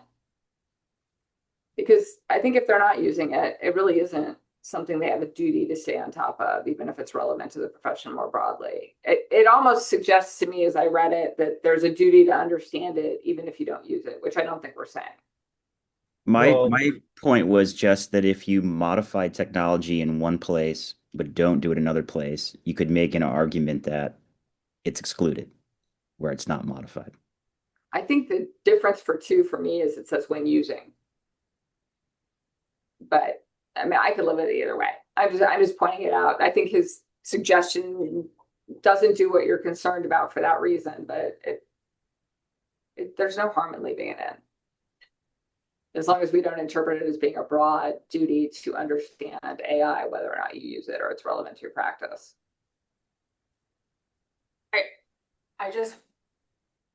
Oh, sorry. My internet at the office is being weird today. My only thing about that is I think about like the attorneys who like refused to accept discovery except through like a fax machine. And, like as discovery practices changed and they'd be like, well, I just can't simply receive this because like you need to print it and mail it or whatever. So like, I think we might receive some pushback from saying like, there are certain technologies, like as the world changes, that you have a duty to keep up on, even if you want to only receive terabytes of discovery through a fax machine. I agree. I'm not sure we're there yet, but I think it's coming. Right. I mean, so I just wanted to flag that. It is embedded in pretty much any software suite that a lawyer might use, and you'd have to go in there and turn it off. So, I mean, part of the whole point of this is lots of lawyers are using it without specifically realizing it, to be honest. Okay, well, we're at the that's fair. Maybe leave it in for that reason. And if they satisfy themselves they're not using it, then great. But yeah, you'd have to go figure that out. That's the point. If you satisfy yourself you're not using it, then you've complied with the rule, right? Theoretically.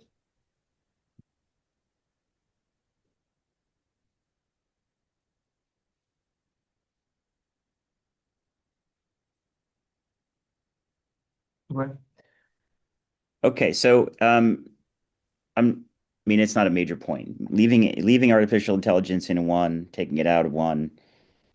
I think we should leave it in. Okay. And we're talking about comment 1, leaving it in. It's now has a strike through, but was that and what you're talking about? We need to decide on. Unstrike that language in comment 1. That'd be the idea. If that's a word, unstrike. I like it.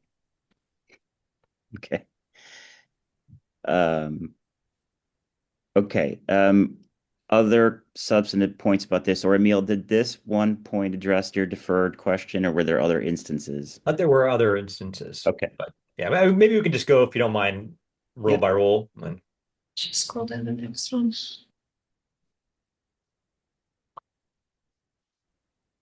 Keep going. Keep going. This is comment 2 here. So I guess to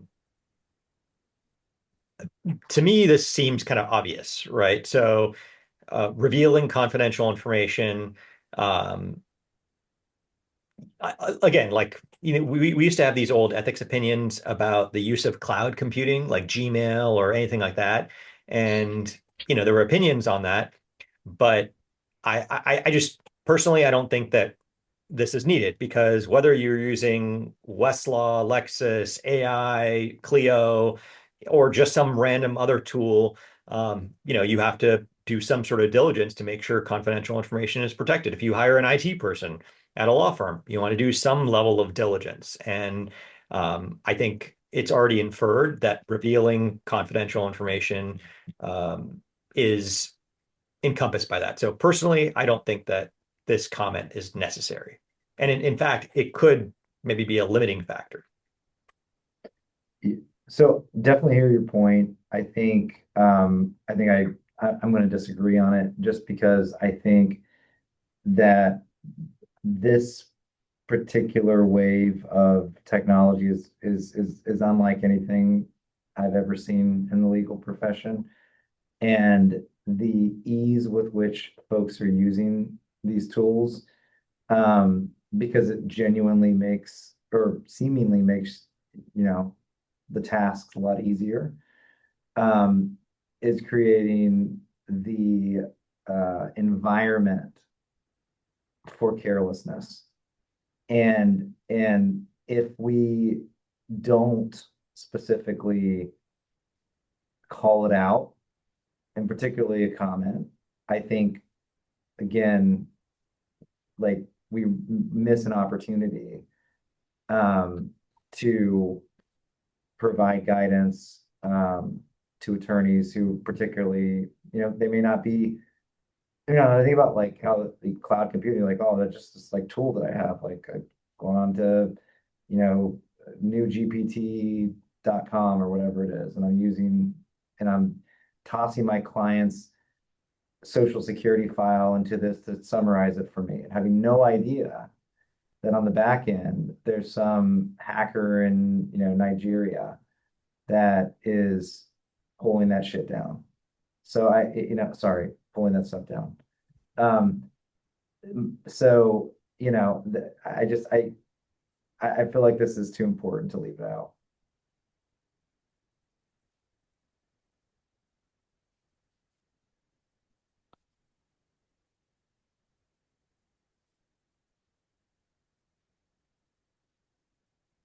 I would tend to agree with Nima just in the sense that there's a signaling function that this is providing something, because the interface is quite different than the other software tools that over the years people have used.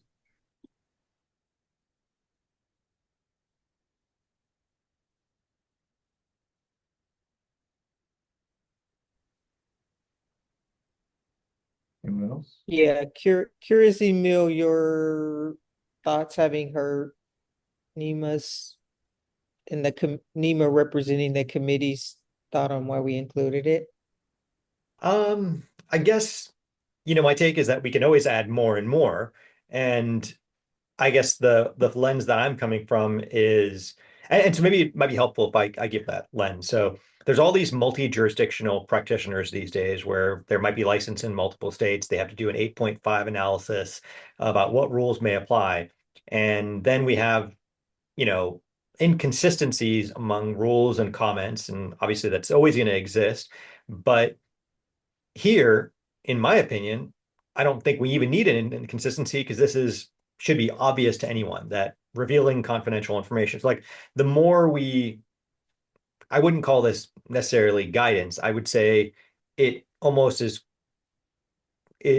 stating a standard that may already be inferred from the circumstances. So I guess there's no harm in putting it, but then I guess the question to me is, where's the limit? Why not define other parts of it? And then if not, why not just move this to the definition section of the rules of professional conduct? Right? Like that's, I guess we could go so many different directions, and I just want to be judicious in changes that we make. And I'm glad we're not making any rule changes.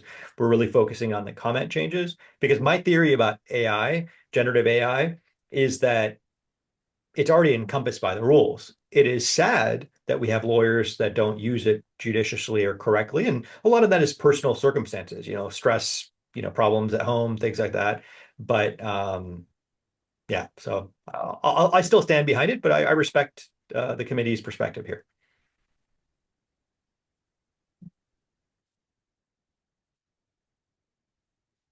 And I would just add that I think that this particular comment addresses in part what one of our public commenters from this morning was talking about in regards to there potentially being issues even in closed systems.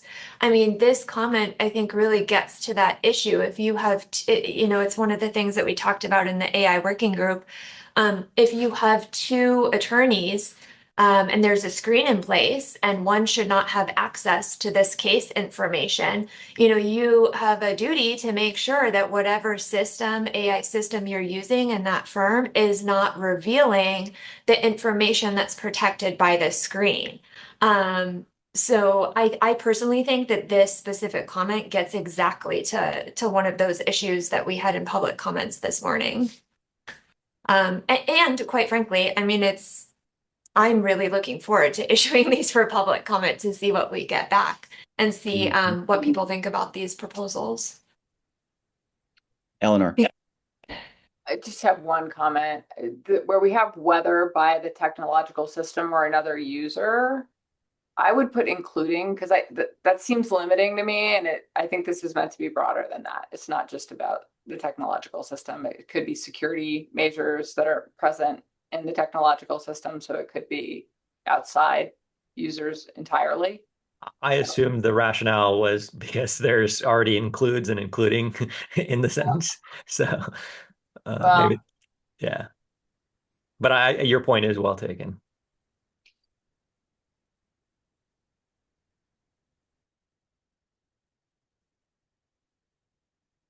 All right, go on to the next one.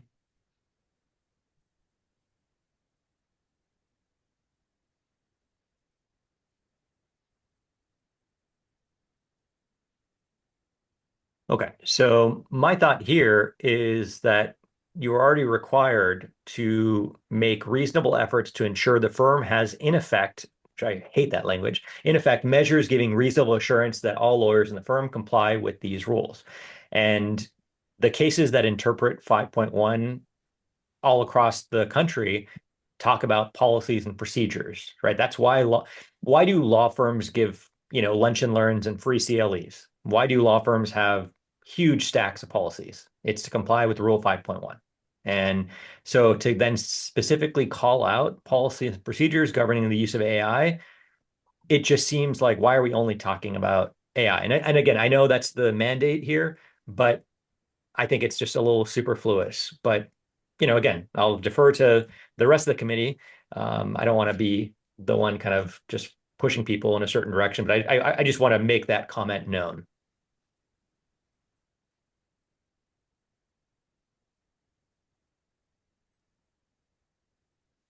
Any thoughts?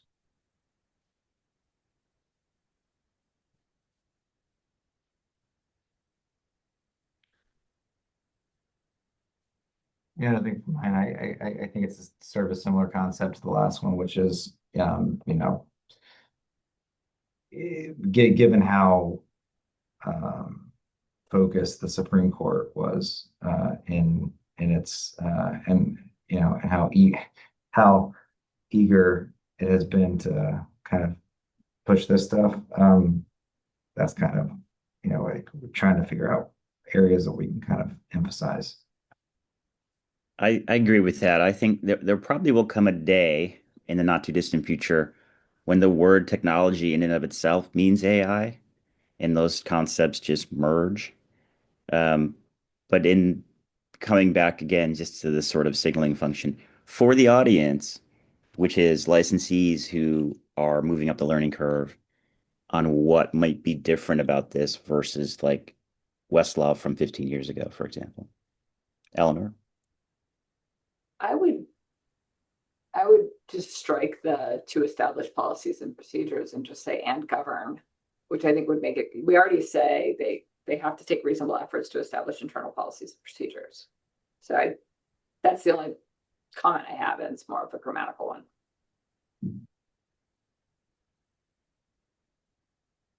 So the revised language would just say and governing the use of artificial intelligence in accordance with the rules. And govern, but yeah. And govern. Okay. I like that. I think that's happy medium.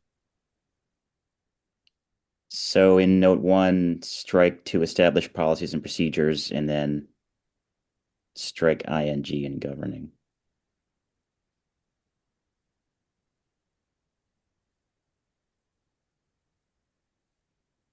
Yeah, the only reason we had established policies and procedures was because it came from this prior clause up at the top. And the way that it was initially drafted, it sounded weird at the ends, but I think that Eleanor's edit fixed that concern.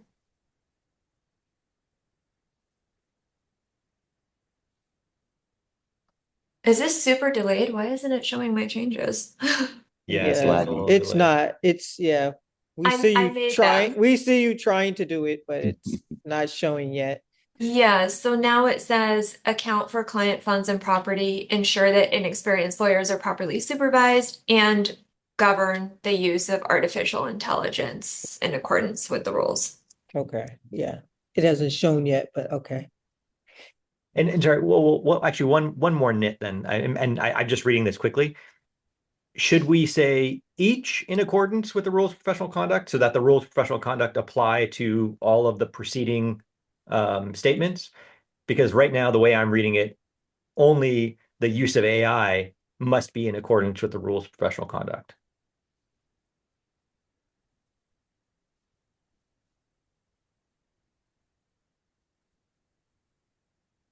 And I'm sorry, I still don't see your edit, but I think, I understand what it is.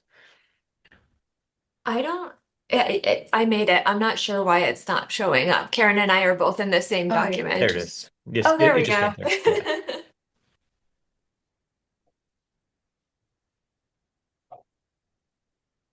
So my question is really right now, and govern the use of artificial intelligence in accordance with the RPCs. The in accordance only applies to the use of AI. Should in accordance with the RPCs apply to account for client funds and property, ensure that inexperienced lawyers are properly supervised, et cetera? Should it say, comma, each in accordance with the RPCs? I think if you put a comma after intelligence, it would achieve that. Yeah. Yep. Okay, thanks. Okay, the next one.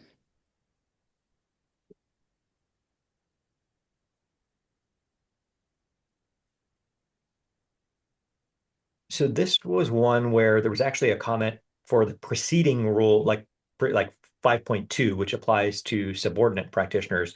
And that one was by Mr. Freyfeld. And I don't think he actually made a proposal, but again, my same concern goes to this is, we're calling this out. It says here, give assistance, appropriate instruction, and supervision concerning all ethical aspects of their employment. Do we need to call out AI usage or technology? I personally don't think so, but again, I'll just make that point and, defer to the rest of the committee on their thoughts. Yeah, I think my response will be the same as the others. Agree. I would agree with that.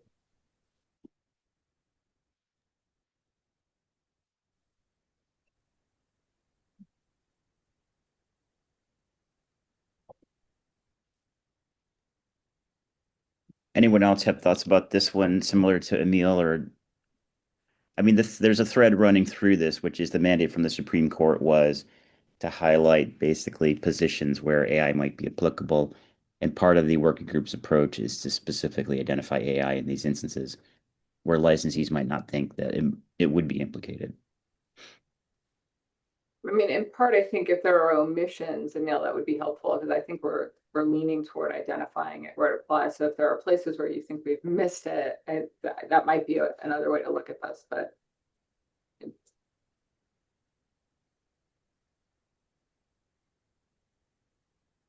Yeah. Okay, let's roll to the next one then.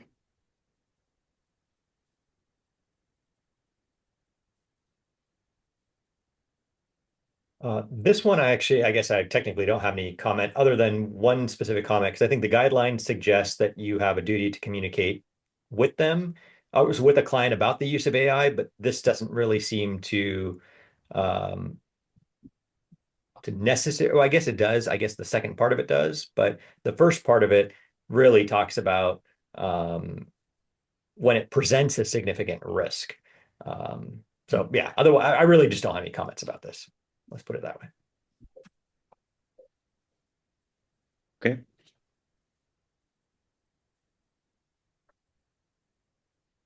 And this one I think is fine. So yeah, thank you for entertaining my comments. I think Eleanor has something though. Yeah. Yeah, as Eleanor. I'm looking at it, there was a reference to materially affect, if we can go up one. We may have discussed this name at you. I need to refresh my recollection. I think it was the one above, sorry. Yeah. Okay. Yeah, that's true. There we go. When it says it materially affects the scope cost, would we want to change that to significantly? Did we track the language of the rule here? I just want to make sure that we're tracking. I thought we wanted to change that, but I could be misremembering. No, we actually track the language. We did. Okay, so that is tracking it. Yeah. Okay, thank you. All right. Perfect time to break for lunch, perhaps.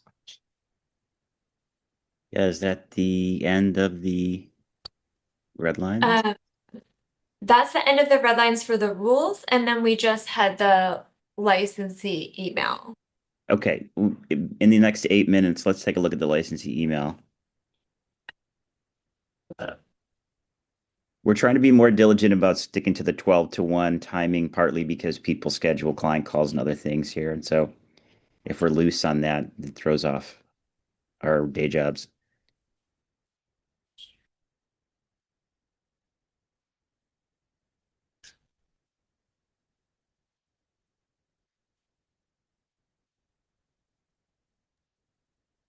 All right, does anybody have any comments or issues with this? And I would just note that the highlighted portion, staff is requesting COPRAC's permission to modify that as necessary. Just given that we aren't exactly sure when the new practical guidance will issue, but it will be going before the board in May. And if it is issued at that point, we may need to tweak that language. Because the next all licensee email, I believe, will be going out in about 3 months. So it will be right around that time frame. So we may need to just change that to say, and here's the new practical guidance, or, it will be issued soon. So we're just asking for permission to change that highlighted portion without coming back to COPRAC. Okay, Raquel. Yes. Question to Rachel and Jake and Nima, I guess. And then a suggestion. And I'll start with the suggestion, which is I think that this email should have the link to the current practical guidance, because I think that should be the point of the email. Go and make sure you refresh yourself with these and do what they say. So the November 23rd guidance, which does not seem to be part of this email. So that's the suggestion. And then the question is, I made some revision to this in the working group, which we never talked about, but it didn't make the final. So the final was unchanged, and I'm wondering what was the thought? And I guess I'll tell you, my thought was putting what's really important first, which is what's at the bottom of the email, which is really the attorneys have, like, you have a duty to be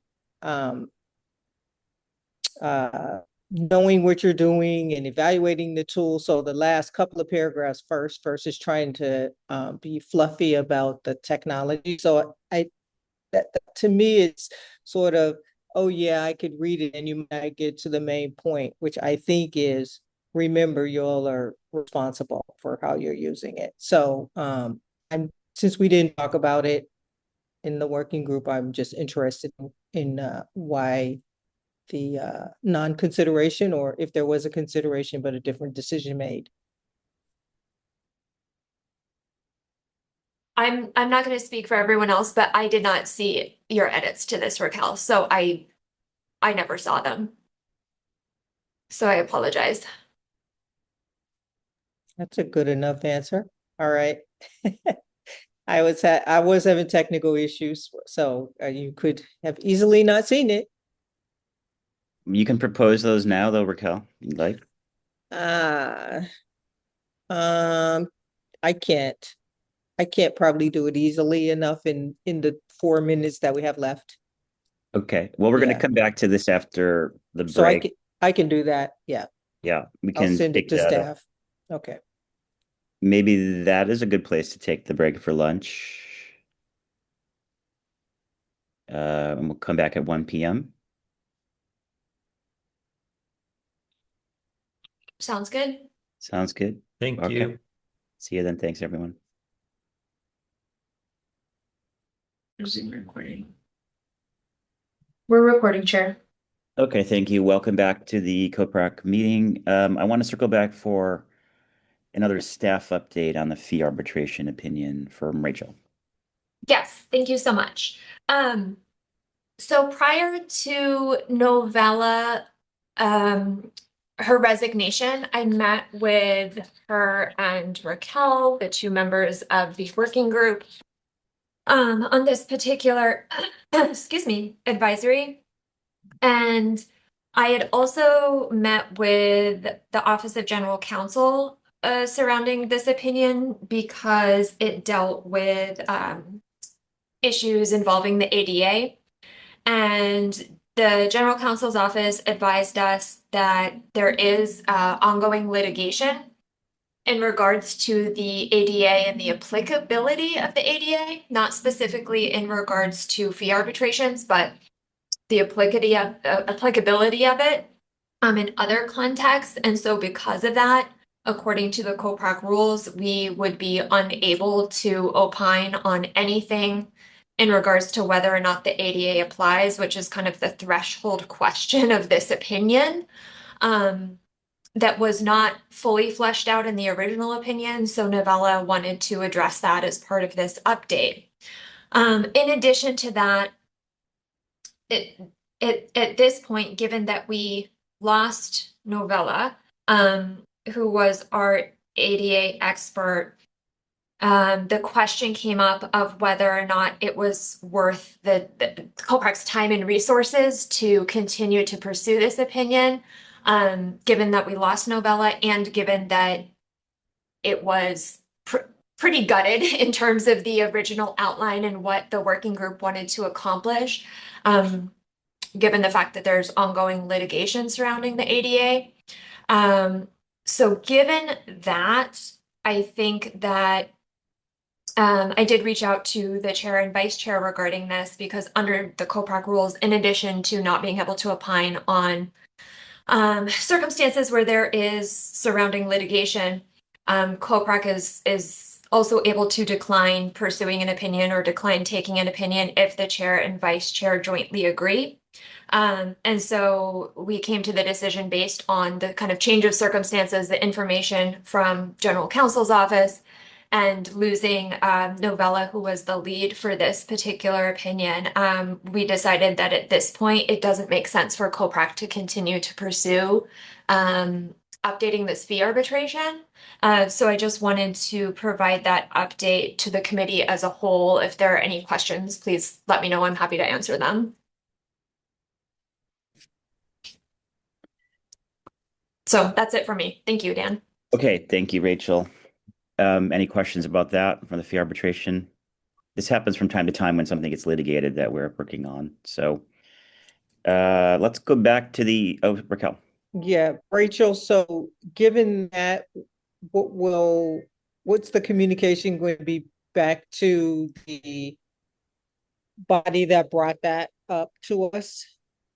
So staff will take care of sending out a declination letter, explaining the circumstances surrounding why we are declining to opine at this point. Okay, thanks. No problem. Okay, from decline to opine to AI. Let's come back to, are we ready to come back to that? I don't think Nima's not here yet, and I think he said he'd be back around 1:30. Okay, let's come back to that once the working group folks are back. And so in the meantime, we'll just go through the next item on the agenda.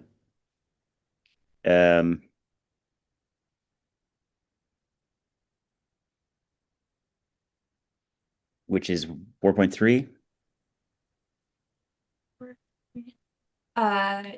Yes. Okay, this is 19004, client file release and retention duties, and I think Emil, it's your update. Yes, thank you so much, especially to the rest of the team. Eleanor and Vikita and Adam put in a lot of effort to, one, we had to update it to comply with the new changes to the statute, but two, because it's going to go out to public comment, there were a lot of just cleanup changes made.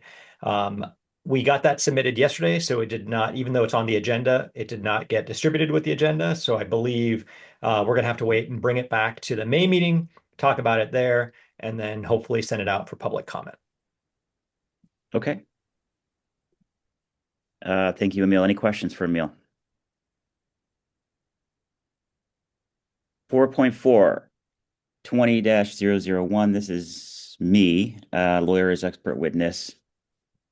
I've been working through some of the public comments. We got all of the State Bar Association comments, many different negative comments, and the working group has been assessing these.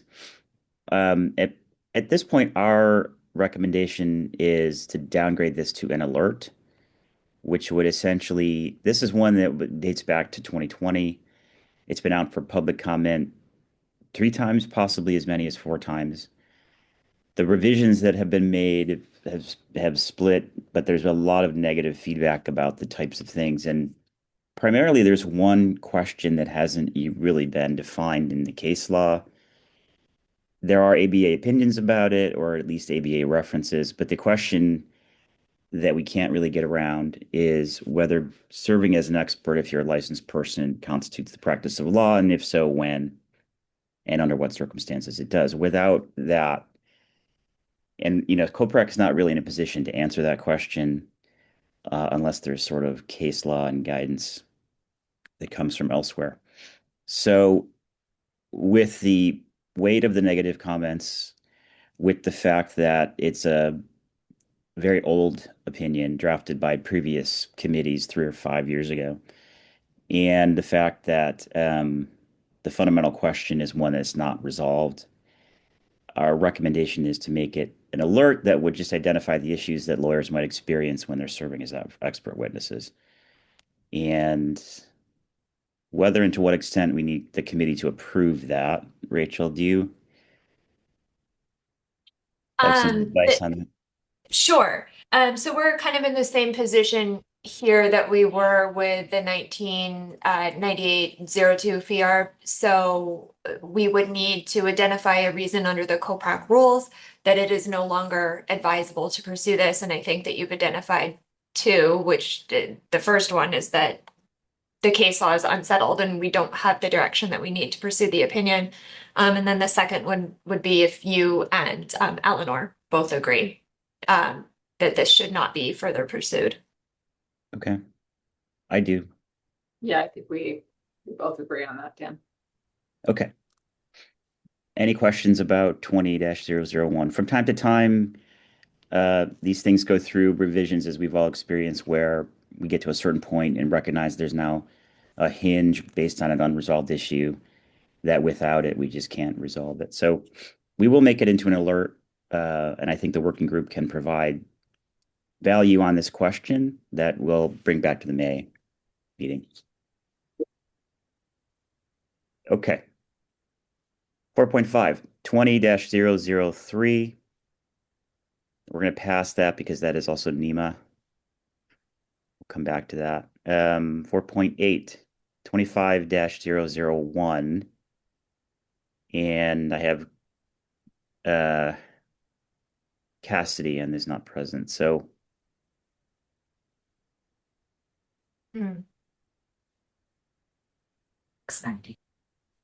Yeah, she said she would maybe come in. get an I update on that? believe that now I'm remembering, yes, Cassidy also had a conflict in the morning, and asked for her item to go in the afternoon because she wasn't available. I believe she also said 1:30. Okay, great. We'll come back to that. And 4.5. 4.9. This is civility and Eleanor. I have a quick update on that, which is that we circulated the cases that were pulled together by the working group, largely Adam. So thank you, Adam, for that, to the CCTF and solicited their comments and input. We didn't get an awful lot, but we did get a handful of cases back that I will circulate to the working group today for further consideration. And I think our next step is to get together, review the cases, and discuss candidates for codification. I would ask for staff's support in scheduling that meeting in the coming weeks, and for the group to review everything. And I'll get those out to you today. You have the report from Adam, but there are, I think, maybe 3 additional more recent cases that the judges would like us to consider.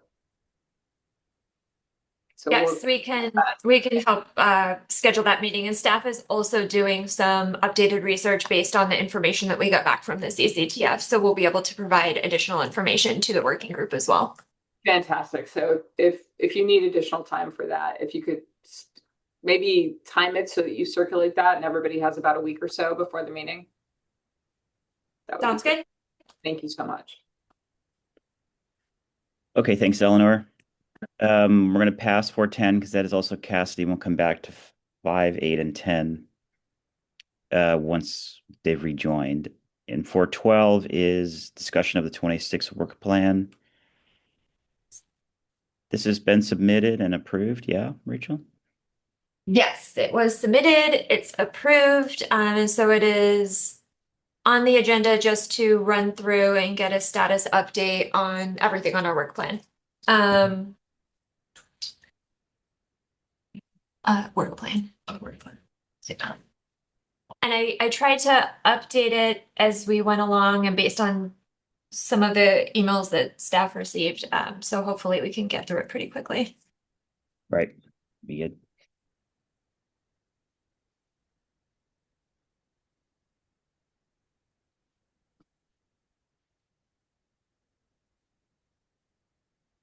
Can you go down to 004? So this is the one we just discussed with Emil. Emil, are you okay if I just make you the lead on this one since Mary Grace resigned? Sure, that's fine. Thank you.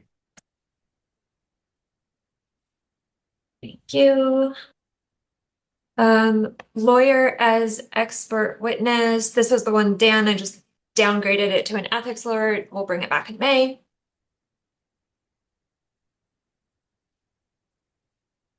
This is Nima's. I think we're going to be able to vote it out today. Great. Eleanor, this is correct, right? You're getting us an updated opinion on this one, or maybe you already got it to us. I couldn't read it. Sorry, give me W. Julie getting us up. Yeah, so we sent one, and unfortunately, and this is probably worth raising with the full committee, we were not aware that a hypo was required, and we had made a decision as a working group that we didn't think the hypos were that helpful. So we removed the hypos that we previously had, and now have become aware from staff that it's required.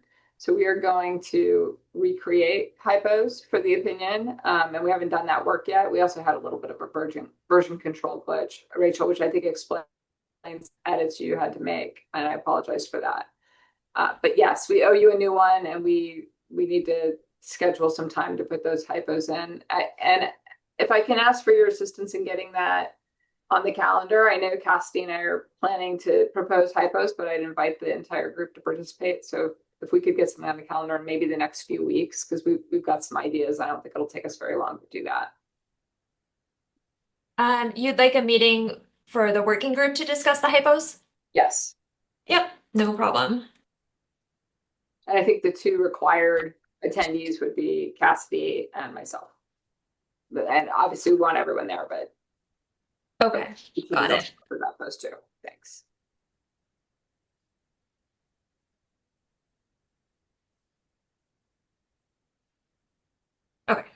Sorry, I can't type as fast as everyone can speak. Okay, moving on to 21003. This is out for public comment, so we'll bring it back in June because the public comment ends after our May meeting. Cryptocurrency. That still sits with me. I actually worked on it a bit. I was hoping to get it over the line, but given the other projects I was working on, I did not do that. With two of them, hopefully now finished, I can pick it up again and aim to get it in. Can I ask Steph? One of the problems I was having was shortening it. I was looking at the hotliners and they're pretty short.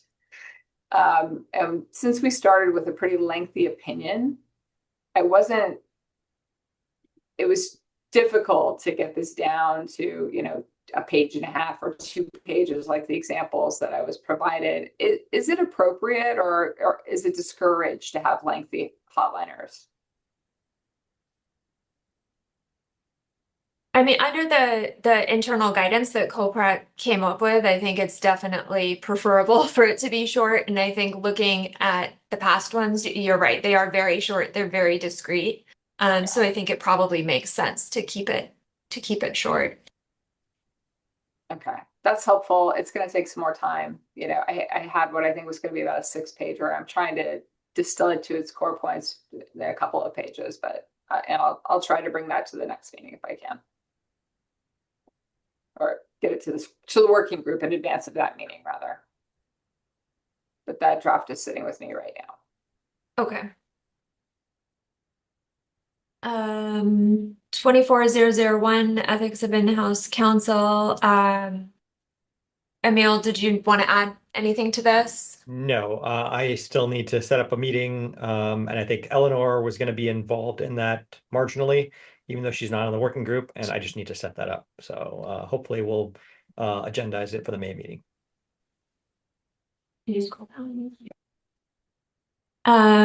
This is Cassidy's. We did get the draft, so hopefully we'll be able to discuss that today.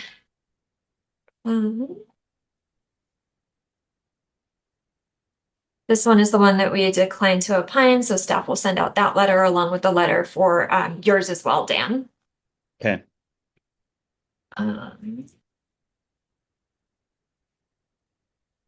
The ethics alert. Dan, did you want to talk about this one now, or should we talk about it? We should probably wait until Cassidy's here, huh? Yeah. Okay. AI, we'll be good to go. Civility, we got the update, and I think ethics symposium. I think that's it. I think we're good. All right. Thank you. 4.14 is discussion of the 25 ethics symposium surveys, feedback from last year's program. Yes. So Karen's going to pull up the statistics so that everyone can review them. They're also attached to today's agenda. But I wanted to pull some of the numbers out specifically. I believe it was Raquel that had asked about them at a prior meeting, and so staff went and pulled the attendance numbers. So at last year's ethics symposium, we had 545 attendees total. That does include speakers and staff. The first panel was the most widely attended with 434 attendees. Second panel had 425. Third panel had 372, and fourth panel had 359. So kind of a slow dropping off as the day went on, which is pretty typical. And then I also just wanted to provide an update on this. The first panel is now up in partial format and available for self-study credit on the State Bar's e-learning storefront. So now all 4 panels from last year are up there on the storefront and available for self-study on CLE credit.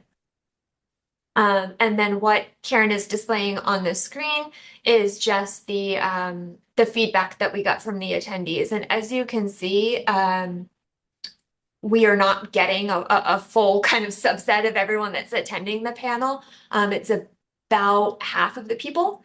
that attend the panel ended up answering the survey questions. So all of the information about that is available and attached to the agenda, but I'm happy to answer any questions if anyone has any.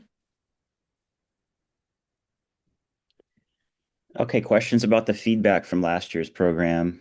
Raquel, does this help with the type of information you were looking for? Yes.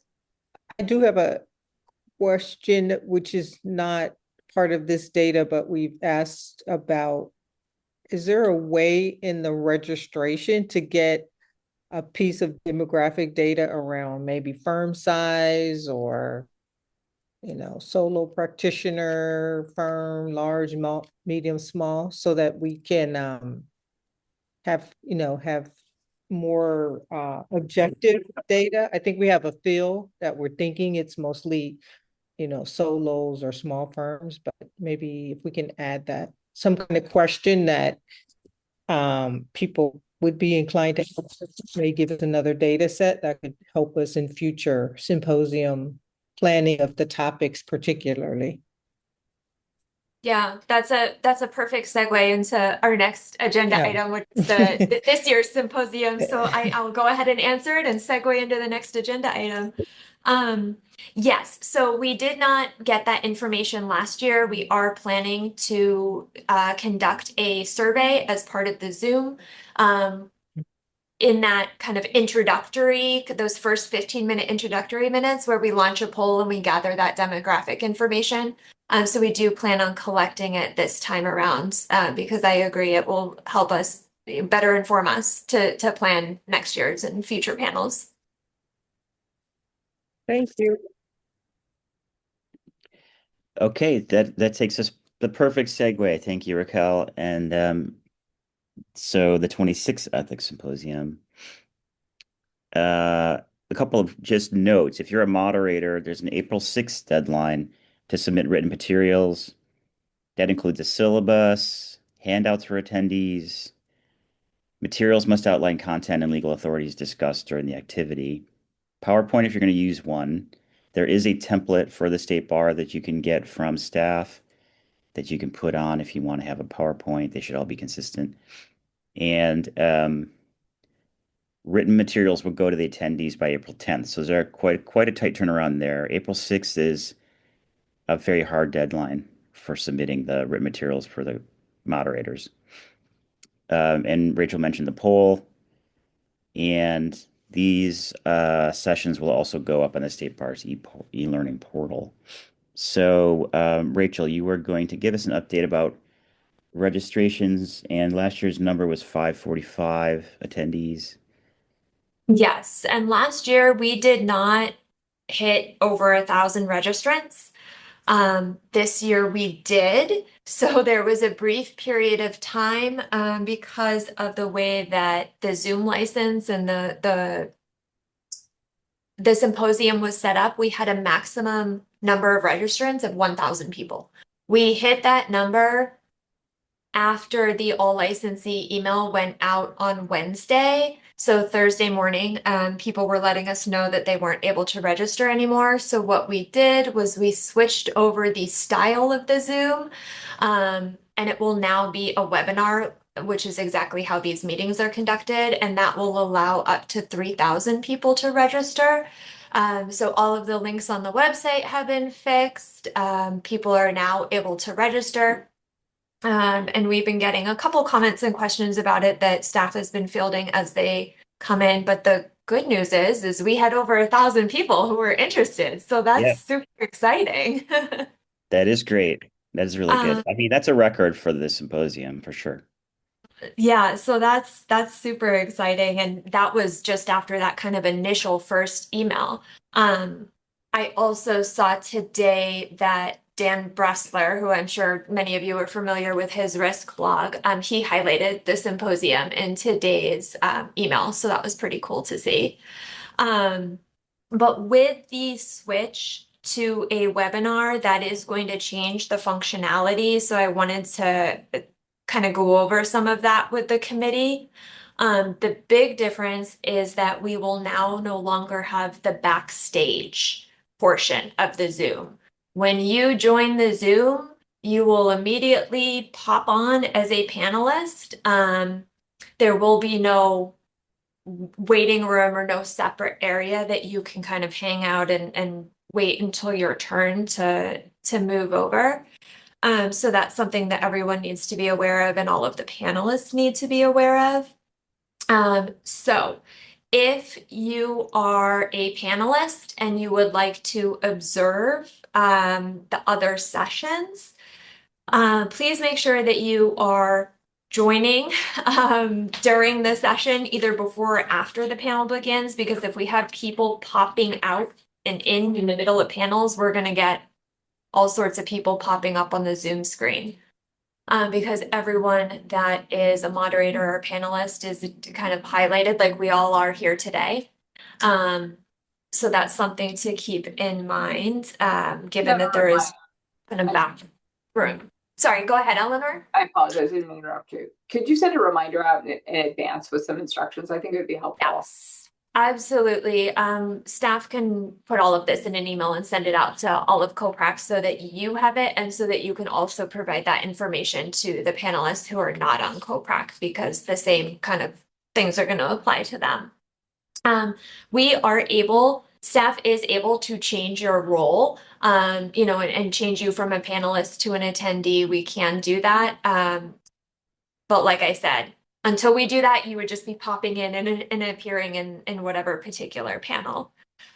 So if you guys would like to have kind of a back room where you can all kind of meet beforehand, we have two different options.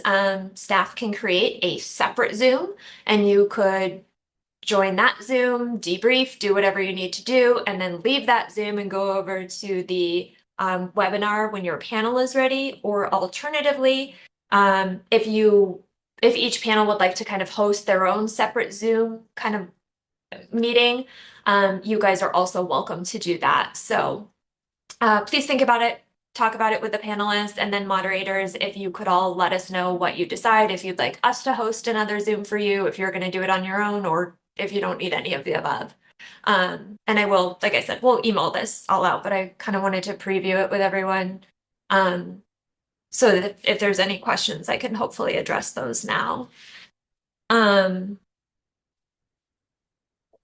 If someone is not a panelist or a moderator here on COPRAC, you would need to register as an attendee. I think everyone's either a moderator or a panelist, but if not, you will have to register as an attendee, just to let you guys know.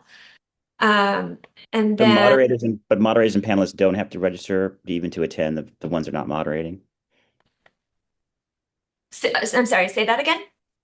If you're a moderator or a panelist, you don't have to register. You do not. We'll be sending you the link because you are a moderator or panelist. Got it. Okay.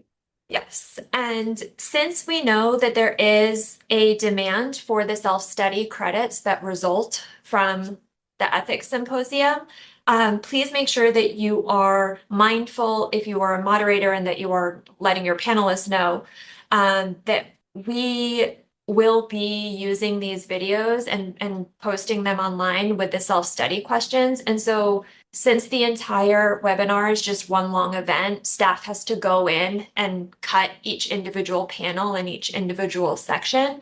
So if you could just kind of be cognizant of that when you're planning, and just kind of build in some pauses after we introduce you and at the very end, that would really help staff on the back end in editing those videos. Because what we realized in 2025 is sometimes one panel would end and we just jumped right into the next thing. And so the editing became kind of difficult.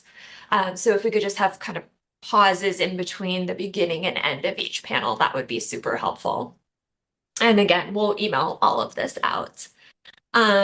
And then please make sure that you have the a title screen displayed for all of the panels, even if you aren't using a PowerPoint. If we could just have the one slide with the title of the panel at the beginning. Again, that's just to facilitate the uploading of all of this to the State Bar's e-learning afterwards. So think that was everything on my end. I'm going to double check my notes, but I think that's it. So let me know if you have any questions. Okay, thanks, Rachel. And a lot of this will come in the email follow-up. And so if you have any questions, you can also reach out separately once you get that. Yes, please do. But keep the April 6th date in mind if you're a moderator, because that's when the materials have to be submitted. Oh, sorry. One other thing I forgot to mention is when we switched over to the webinar, we lose that like nice, pretty Zoom page with all of the panelist info and the bios. However, we are already working with our website team to create our own page to host all of that information, and we will link it. So all of it will still be there. It just won't be on the Zoom homepage. It will be hosted on the State Bar's website. Okay. I have a request, maybe.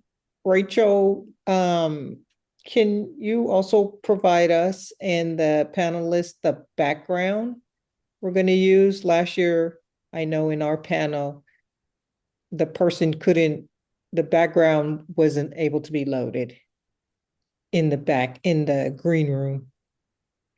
Yeah, we can email out the background in advance. Okay, thanks. Aaron.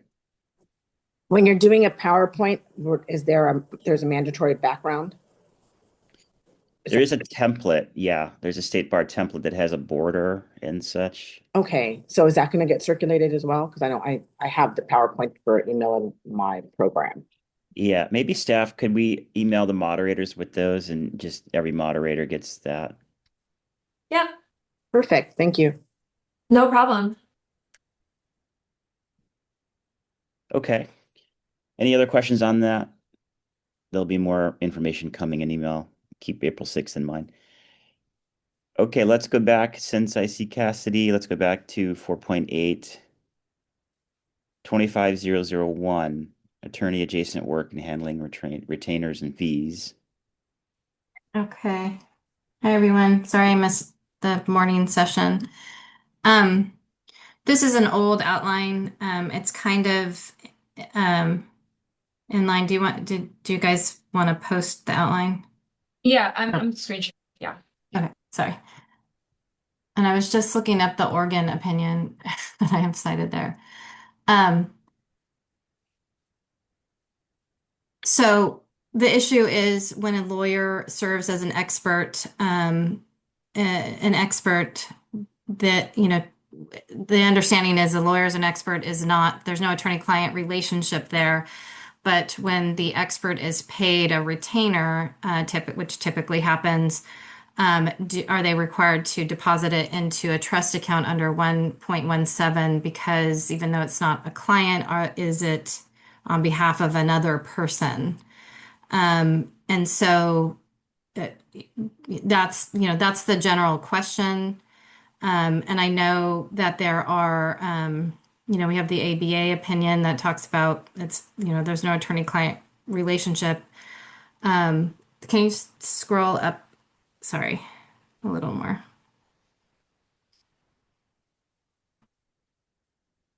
I'm on page 3, I think. Yeah, they're right there. The Oregon State opinion.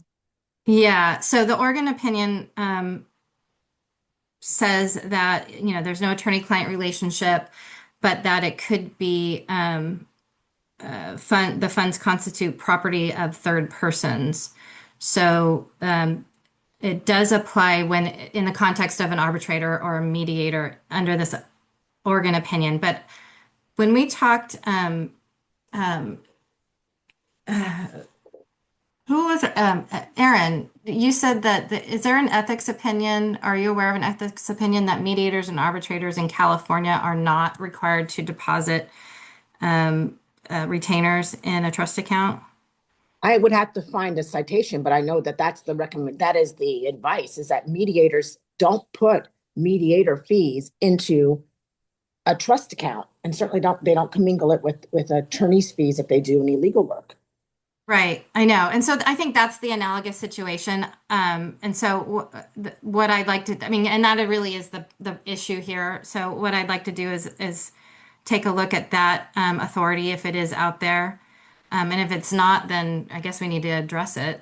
You know, I mean, is it, and now does this turn into an ethics opinion for mediators and lawyers who serve as mediators and arbitrators? You know, I can't imagine that we want to, change things. So that, I mean, that's basically I guess the proposal is for an opinion on this. I also would like to propose that somebody else handle it, and, start a new working group and, task somebody else to lead this group, because it's been languishing for a while. And I kind of want to focus on the other one if I'm going to do another opinion. Okay. Volunteers for this working group. Just so I understand, we're looking at, give me a minute, I'm trying to figure this out. Whether experts have to, lawyers as experts have to, or lawyers, I mean, what is the title? Adjacent, law-related services type stuff, attorney adjacent work. Yeah. I mean, I had one where a client was serving as a consultant to the court or something like that. I can't remember I forgot what his title was, but there was no client, but still, that was a trust related question. So there's all kinds of scenarios I think you can think of, but I don't know if there's a straightforward answer here. So I think, it might be a difficult one, or it might be something that's just an alert that's like, hey, because the rule relates to other persons, just like the DA one, we might run up to the same issue. So, Emil, can you remind us how this came about? Was it like a specific request, something that's been on the request list for a long time, or where did this? Yeah, it was. I think it came. It's been around for a while, but I think, Rachel, it came about first with the DA inquiry, right? Or was it around that same time? I believe it was around that same time. I'm pulling up the list to see if I can figure it out.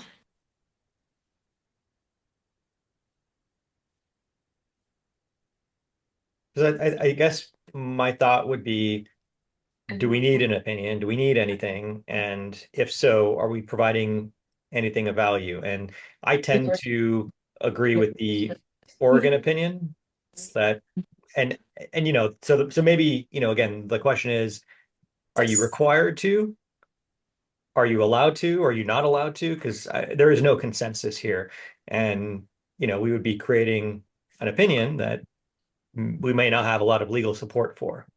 That's a concern. Well, there might be like thin legal support for, it's mandatory that you have to deposit it, and then we're disrupting, the general practices up until now of not depositing it and having to open up a trust account, all of that. So, yeah, I mean, I don't want to run up against, public comment saying this is not how it's done, Yeah. So. Yeah. But I also connect this to the lawyer as an lawyer as an expert, lawyer as a mediator, like same concept. Yeah. Well, I'm happy to take this on. Who else is interested in this area? I'm on the working group, and Makita is also on the working group already. So it would be us. If you want to take the lead, you can. I can take the lead, and it's Makita and who else? Me. Oh, okay. The three of us. I think we can make something of this. Okay. Thanks, guys.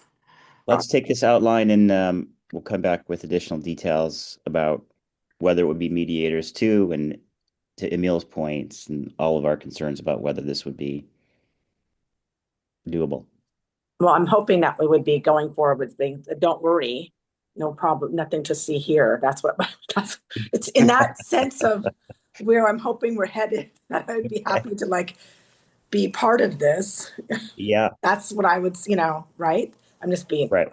That's what the DAs thought, right? That's why I'm like, we're not going to put out nonsense that creates gnashing of teeth and absurd results. That's still Right. that's still to come today, right? We haven't gotten there yet. Okay. Oh, we haven't got, yeah. Okay. Okay, that's a new working group, and no gnashing of teeth. That's our rule. And just a note from staff, if this is going to be a opinion versus an ethics alert or something else, we will need a hypo for this one as well. So Did just you something. guys talk about that already? Like, when did that hypo rule come into? I mean, I'm sure if you guys already talked, oh, there's Eleanor. Sorry. I had no idea we had that hypo rule. Although I think we've always had a hypo in our, so I've never really encountered it. I haven't It's in the either. COPRAC rules. So Okay, Yeah. so It's in the everybody, COPRAC rule. yeah. Well, apparently it is. So yeah, we always have to have a hypo in all opinions and alerts. Is that right? Not in alerts, because those are ones that the committee is kind of doing through a different portion of the rules, but the COPRAC ethics rules are what dictate what needs to be in every single opinion, and it lists that everything out, and it includes, the digest, the rules that are analyzed, a hypo. And so it's very specific in what is required for an opinion. And I think I think it just never came up before because we never had an opinion without a hypo. They just always came with hypos. And so this was, I think, the first meeting where this came up. But yes, so if it's an opinion, it does require a hypo. Okay. And just so I have some Good to clarity, know. we're kind of like exploring this idea that experts not doing legal services. Oh, by the way, we're going to hit that issue here again, Right. right? One way or the other, won't have to put expert fees into a client trust account. Okay. And that's going to be an alert, not an opinion per se. Yeah. Okay. Okay. That's a new working group. So we're coming back to another Cassidy one, 410. This is the DA ethics alert, and this is also Carrie and Aaron and me.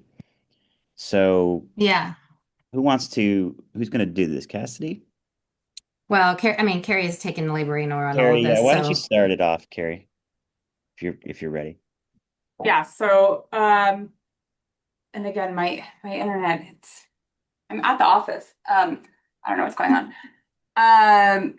So after much discussion, we landed on suggesting a proposed comment to Rule 1.15 that would clarify that it is not intended to apply to seized funds, to funds seized by law enforcement and held by district attorneys.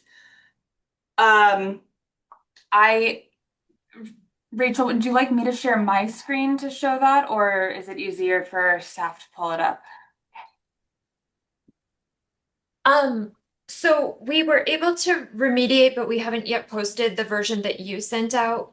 Carrie, we did not have time to remediate the addition from Cassidy. Okay. I'll just pull it up. Yeah. I'm allowed to, right? This one, right? Sorry, 1 second. Yes. Yeah. I'll post. We're gonna get it posted right now, so you can go ahead and pull it up. But I'll just note real quickly, I wasn't able to contact the entire working group about this beforehand. But I need to consult with the Office of General Counsel about an issue related to the process for public comment for this, before it can be issued for public comment. So I think we can discuss it today, no problem. But then I'd just like to hold it before we actually issue it for public comment so I can get that guidance from General Counsel's office. Okay, great. Would it be better, given that, to just defer this to the next meeting, or do we want to talk about it first? I think we should see if we have the committee's support. Otherwise, if we have to go back to the drawing board, we should do that in the interim. Okay.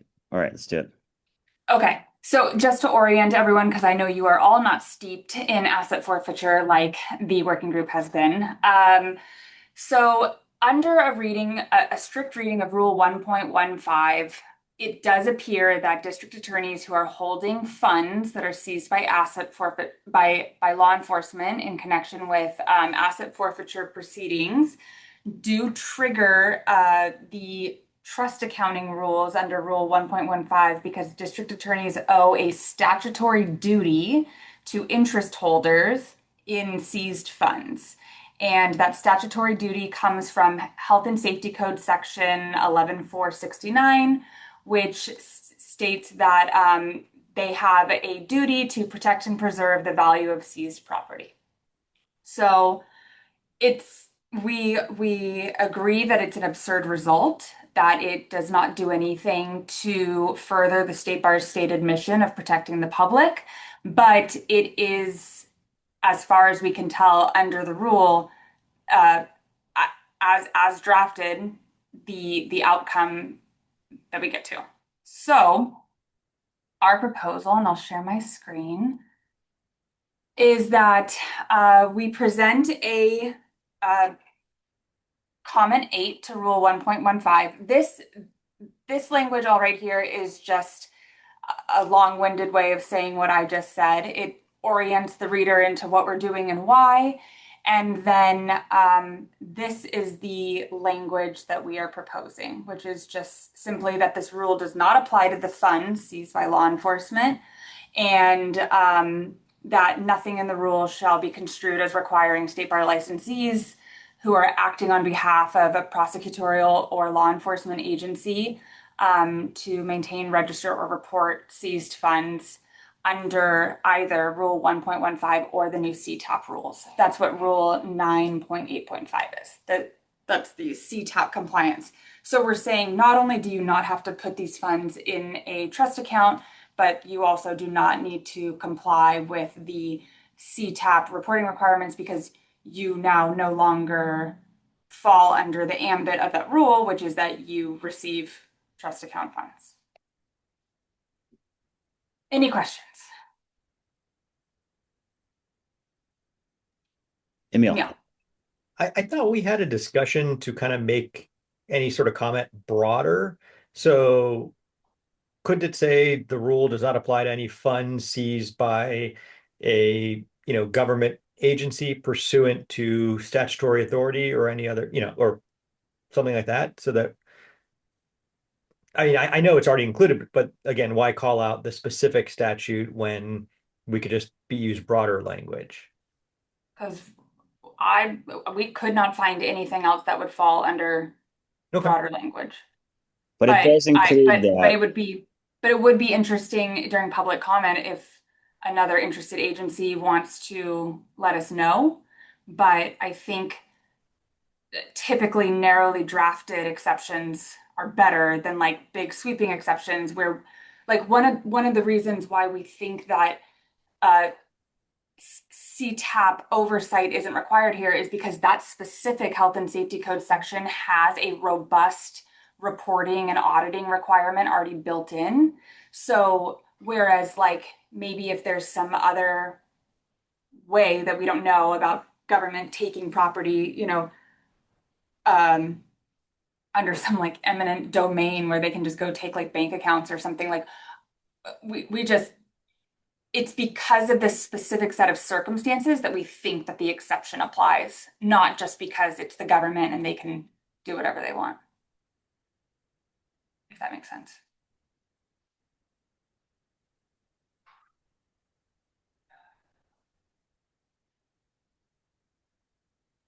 Any other questions?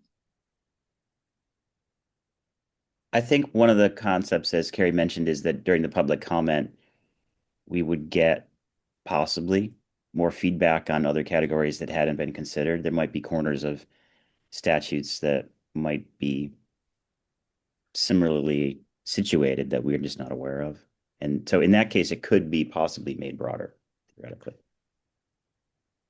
But we would want an opportunity to go look at those statutes and see if it's deserving of an exception. Right. You can't just blindly trust the government.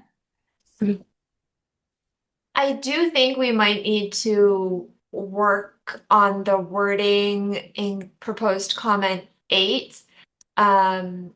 given that it references the California rules of court, which COPRAC, we don't really have the ability to change those or really opine as to whether or not that specific rule would apply. So I think we're going to have to finesse some of that language. That's the CTAP reporting rule. Yes, the rule 9.8.5. Mm-hmm. Yeah.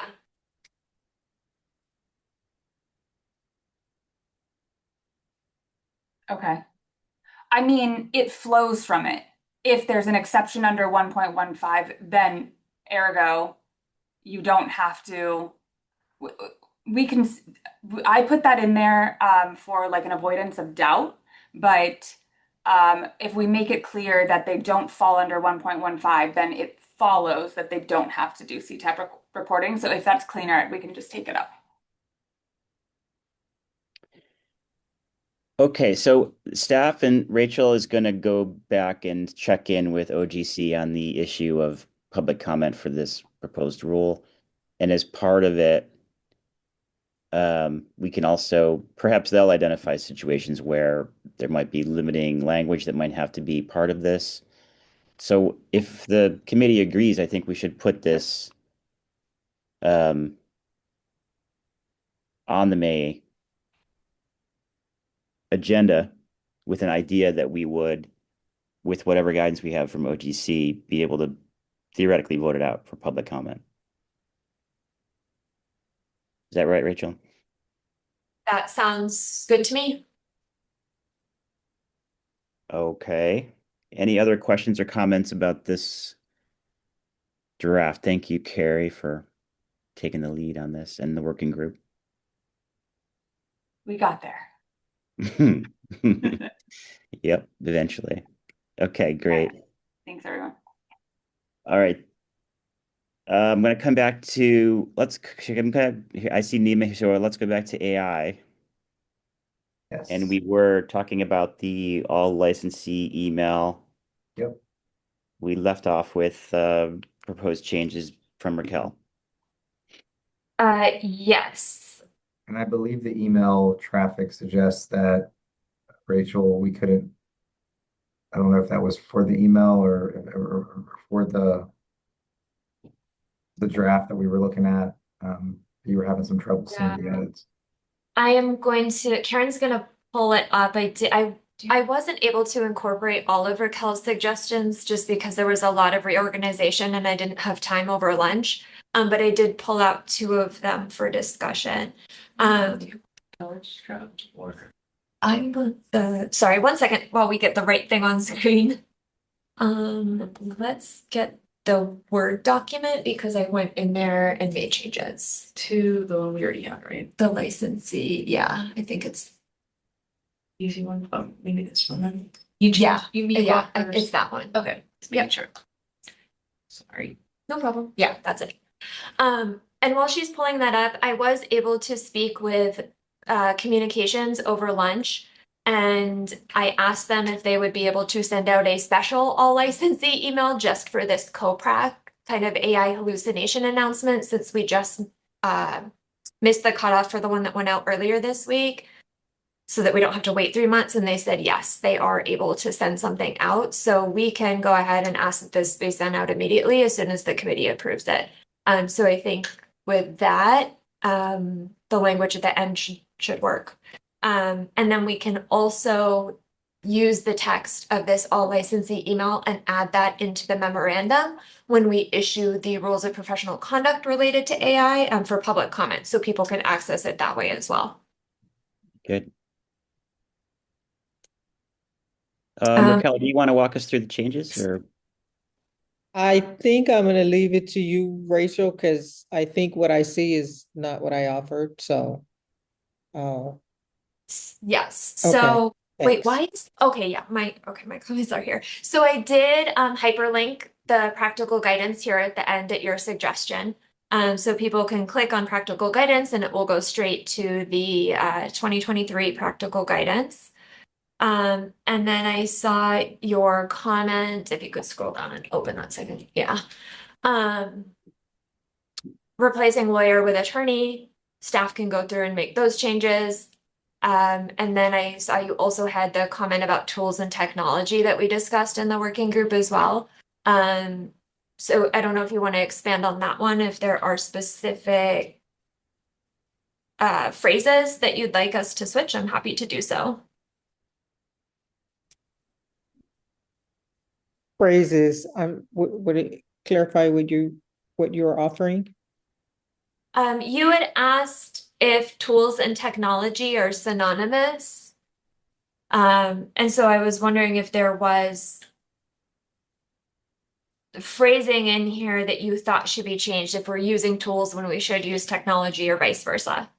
Okay, no, what I highlighted was for staff to look through the document and make sure that when we were using tools and technology and attorney and lawyer, that it was consistent in the way we used it with the guidance. And we had and so for the committee, we had a lot of dialogue about those 4 sets of words. So I didn't try to use any brain power to change anything. I was just flagging and saying, remember, make sure what we did on the one document fits with this document, because I believe this email was created before we finalized the guidance and made the changes. So that was my point in the flag. I was just flagging it for staff. Okay, understood. I did go through just now and look at the tools and technology thing, and it looks like we just use tools in that. And then I can go through and conform the lawyer attorney issue, no problem.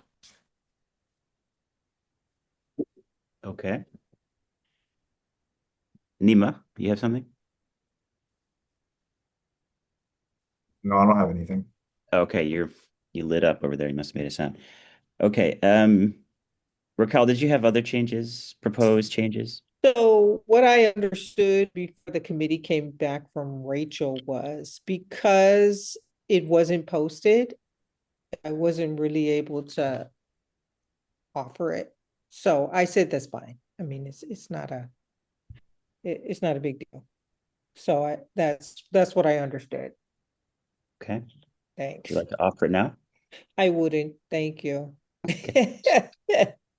Good. Thank you. Okay. With the idea that staff will go back and conform lawyer and attorney and confirm technology and tools, I think that's already probably happened. Anybody else have any other questions or comments about this? This is going to be an all licensee email, and it's definitely the case that it is timely and topical. Just circling back to the basic request, we would like to do 3 things today on AI. We would like to send the updated practical guidance draft to the board for approval. We would like to issue the rules for public comment. And we would like to approve and send this back to staff for distribution to all licensees. Yes? Yes. Those 3 things. And so I think at this point, it sounds like the email is ready to go and the rules are ready to go. Staff did make some changes that were requested over lunch. So if we could go back to the practical guidance, I think that's the only thing that we need to review again at this point. Okay, great. And we'll get that displayed. Yes.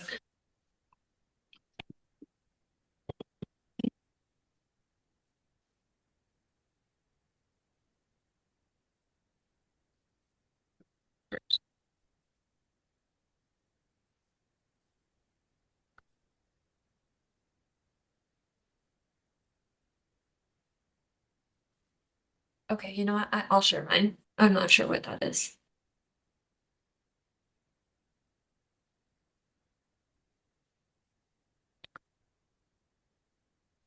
Okay.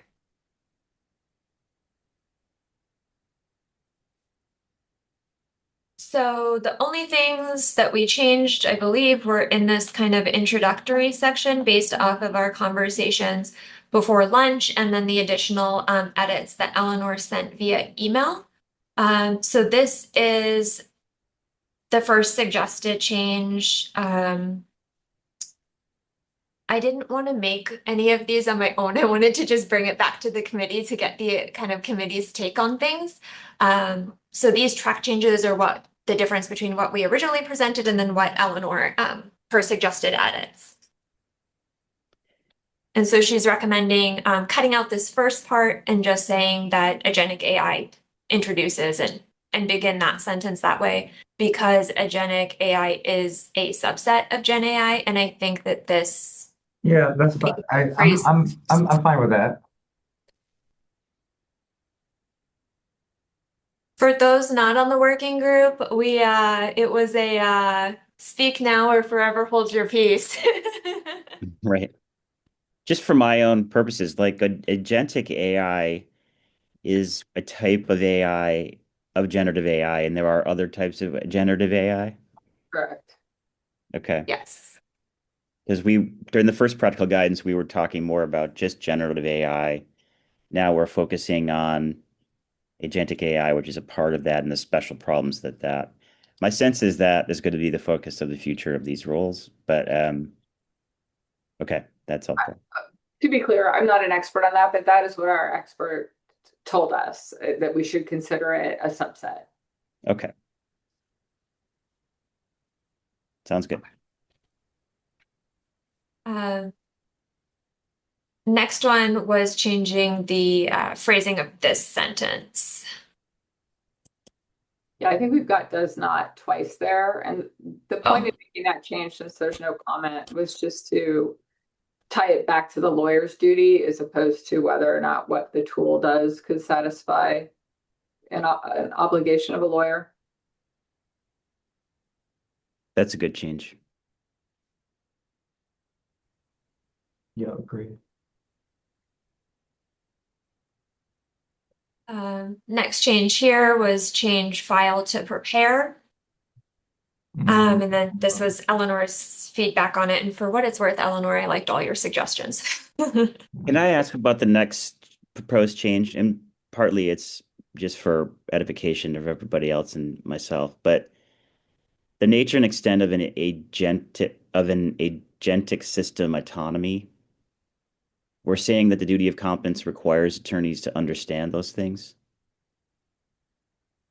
What does that mean? We're skipping ahead here, but I'll just point that out. But I can, from when I read it, I don't think that's exactly how I drafted it, but it's an agentic systems autonomy. So the autonomy that it exercises is what I was getting at. Before it said scope, understanding the scope of the system's autonomy. And I was just replacing scope with nature and extent. And the reason that I suggested that change is because scope to me seems like something we can control rather than like the inherent capability of the system. So I was trying to say, understand the capability of the system and what it does, and then we scope it with our controls and our oversight and that type of thing. So that was how I looked at it. I was just trying to clarify. I think scope is just an easier, like the way it's like just understand, I mean, it's fine. I mean, nature and extent is fine. But it just I could go either way, Nima, if you feel strongly. This was a suggestion because I thought it was clearer, but I don't feel strongly about this one at all. Just to clarify what we're modifying, though, the agentic system's autonomy is the extent to which the agentic system will do its own thing, like send an email without approval. Right. Okay. That's right. Yeah. So it's like understand the functionality. To me, it goes back to competence. Like, what does the tool do? And then hem it in with your controls and your oversight and everything. Scope it is how I would think. Good. Okay. Yeah, that's good. So on the one before it, file, I'm fine including prepare, but I would also want to include prepare and file, because totally get that in the future and the imminent future, you can envision a system that has automatic, like you just we throw our filing into a system, it does it by itself. Great, awesome. But that doesn't mean we should employ such a system without meaningful attorney supervision and review. And I think to me, because like right now people are using AI to prepare pleadings. I mean, that's like common, but but having it sort of separately say, go prepare and then go file, and then I'm just going to be out of the loop. That to me, like, I think particularly given the recent, focus on, what courts are doing, like the notion, like I see some judges getting, mea culpa filings, like, hey, I didn't actually file this, my AI filed it. Like, I'm sure that's not going to be a, acceptable excuse. Yeah, so Yeah. prepare and file pleadings, put and file back in. Yeah, I agree. I mean, the idea is that the agents are being set up with the idea that they can file. That's the selling point. So Yeah. I like Nima, the preparation is already commonplace. Yeah. I mean, the guy who gave us again, won't mention his name as Raquel was alluding, but I mean, this guy was like, you could tell. I mean, he's like a lot of Kool-Aid, and he's like, well, in just a few months, you won't have to have associate teams, you won't have to have paralegals, you just set them on a course, and then they'll just do everything that you used to do on your own. And like, and that is not that we're really trying to make clear. Again, going back to the point at the outset, which is beating it into everyone's head. Can't abdicate your professional judgment, and it's even more the case now than it was before. And oh, by the way, the rep is an attorney. So That's right. Yeah, so they know better. And that's so that's the challenge. I think this is good the way it is. Yeah. Thanks. So Eleanor, did I correctly fix what you were trying to say here? Yes, you did. Okay. Okay. And it sounds like everyone's in agreement with that. Yes. Okay. I mean, the other question that comes to mind, this is more academic, is that at some point, does the agentic system have the autonomy to set its own autonomy?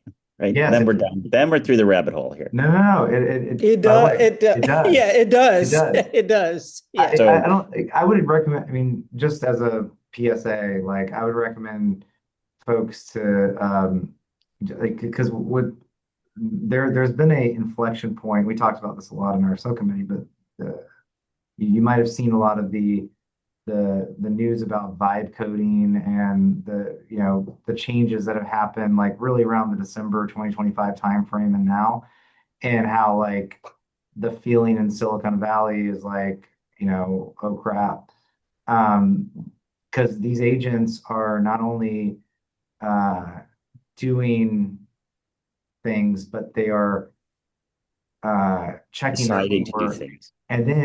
And like, yeah, exactly. They're deciding like, okay, well, this particular tweak in the code didn't work, so I'm going to try something different, and going back and kind of like checking themselves, and you can check them against other agents. I mean, like ChatGPT agent, Codex, whatever, can use its own. It can create its own AI agent to do something for it. And so again, you can see how this can really start to, and look, I mean, there may be a point in some future where as a society, we decide that we don't want to be, we want the legal profession to be governed, automated. And if that's the case, then, the state bars have to go away. And nobody can be sued for malpractice, or maybe the malpractice risk goes to the tech companies. I don't know. But our job on this committee is to make sure that the rules in effect today, that attorneys have the right guidance in using these tools. But you are correct. And of course, in the previous working group, the experts on the panel in November in 23 did say this is going to be changing so quickly. But you're talking about something that has happened since December, basically. That's correct. And there are also news stories out there about people even at some tech companies who deployed this in their own systems to very nefarious effect, essentially. Right. Without control, because the thing is deciding what it's going to decide. And then I think it's relatively clear that this guidance is like, do not do that. Correct. Lawyers, right? Yes. And I suspect that there will be a lot more chips to fall Yeah, before all is said and done here. that's right. Okay. All right. That is helpful to understand. More changes in the bottom or? Yes, this one and then the footnote. So we changed erroneous or unethical actions to errors and ethical violations because it's not the action of the system that's unethical, it's the individual that's responsible for it. Yeah, well, from a legal perspective, legal ethics, that is. Okay. The footnote is a revision of what we previously discussed with the terms in quotes. Yeah, I like that. I like that a lot.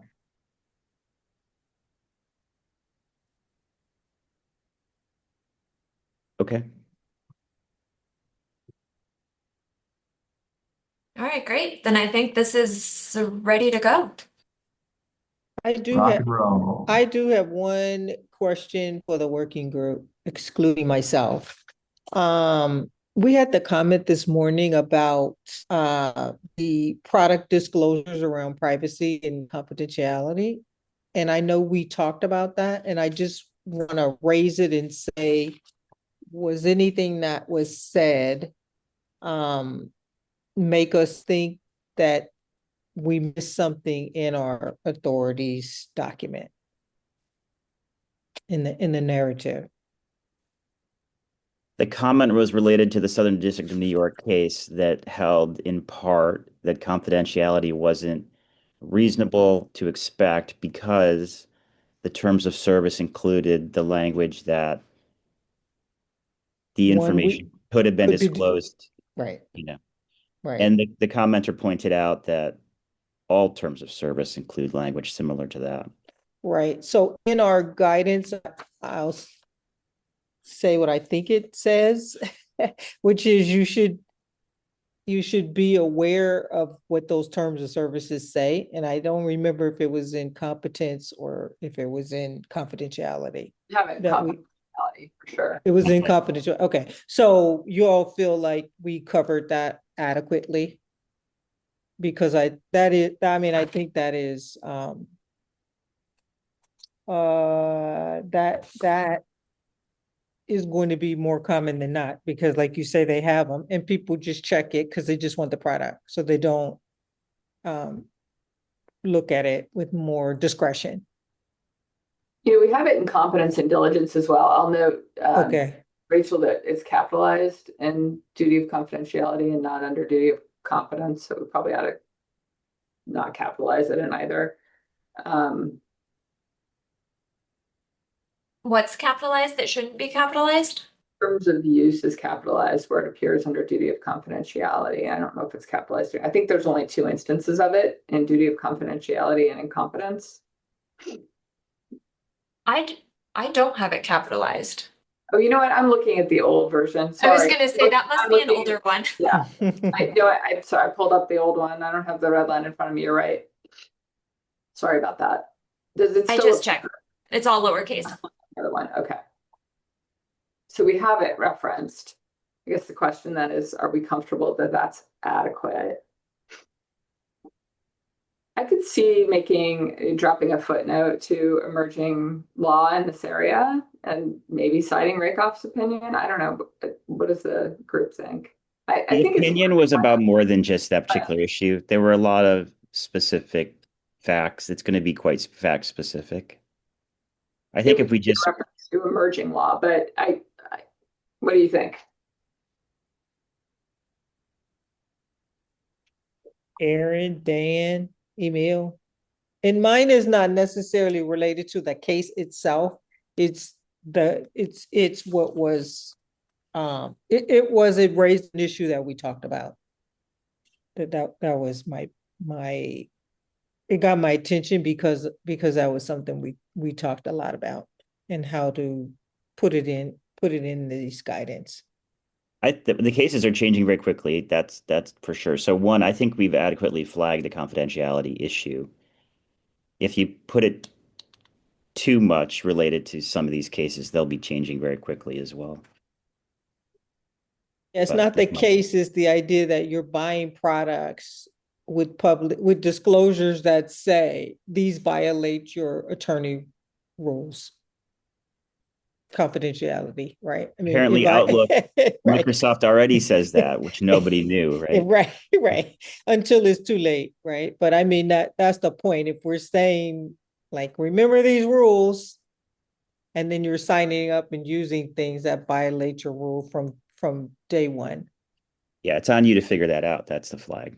Well, yeah, and that's the whole that was my argument about the reveal, right? Because using Outlook, if you know, theoretically you're revealing confidential information. But I think the point about like the Hepner case and all these other cases is they're very fact specific.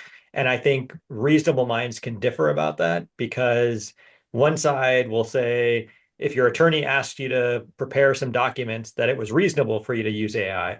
Another court will say, no, you know, you can't use that until you've engaged the attorney and they've given you specific instructions. Or so I would say leave it as is for now.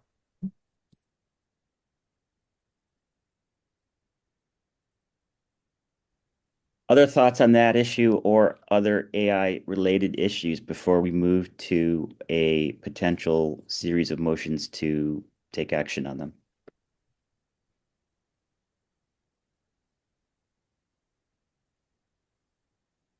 Hearing none, let's go back to our goal, which is to, I think we'll do these separately, Rachel, is that right? Yes. Okay. Would anybody like to make a motion to submit the draft practical guidance to the board for approval? I'll make the motion. Okay, Nima and Raquel seconded. Yes. All right.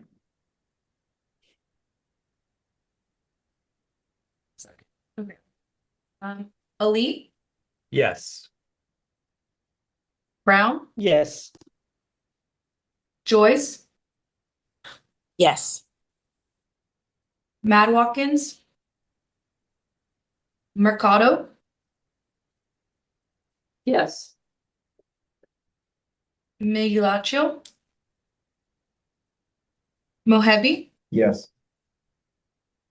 Perlman, Poindexter, Riley, Yes.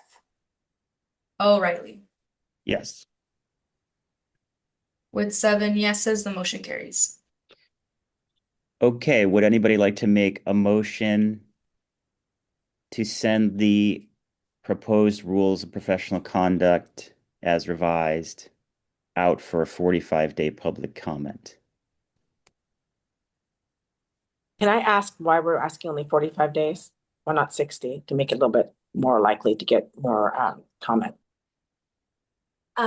Unfortunately, the rules in the Board of Trustees handbook indicate that the public comment period for rules is 45 days and 45 days period. It can be shortened or increased at the discretion of the board, unfortunately not at the discretion of a subcommittee. So we are stuck with the 45 days. Thank you. I move that we send the AI rules comments out for public comment of 45 days. Anybody second the motion? Second it. Eleanor, thank you. Ali, Yes. Brown, Yes. Joyce, Yes. Mad Watkins, Mercado, Yes. Migliaccio, Mohebi, Yes. Perlman, Poindexter, Riley, Yeah. O'Reilly. Yes. 7 yeses, the motion carries. Okay, would anybody like to make a motion to send the draft all licensee email as revised to be distributed? I move the draft email to licensees on AI be sent out as drafted. Do we have to also approve staff's ability to edit the end? Yeah, do you still want that, Rachel? No, I don't think we need that since we will be able to get it issued pretty much immediately. Okay. Sure. I'll second.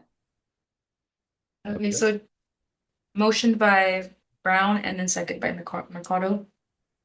Yes. Ali, Yes. Brown, Yes. Joyce, Yes. Matt Watkins, Mercado, Yes. Migliaccio, Mohebi, Yes. Perlman, Poindexter, Riley, Yes.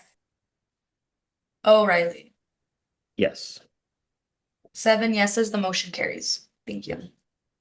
Thank you, AI Working Group. That was a very tight deadline of really a lot of information and a heavy lift, but thank you. I think it's going to be very helpful for everyone. Yeah, kudos to Nima for keeping that moving. Okay, speaking of keeping it moving, we passed 4.5, and that is NEMA discussion of draft 20-003, 0003. Floor is yours. So this one has been one that's in the blender for a long time. And so we're ready to rock and roll and get it out. That's there's not really much else to say.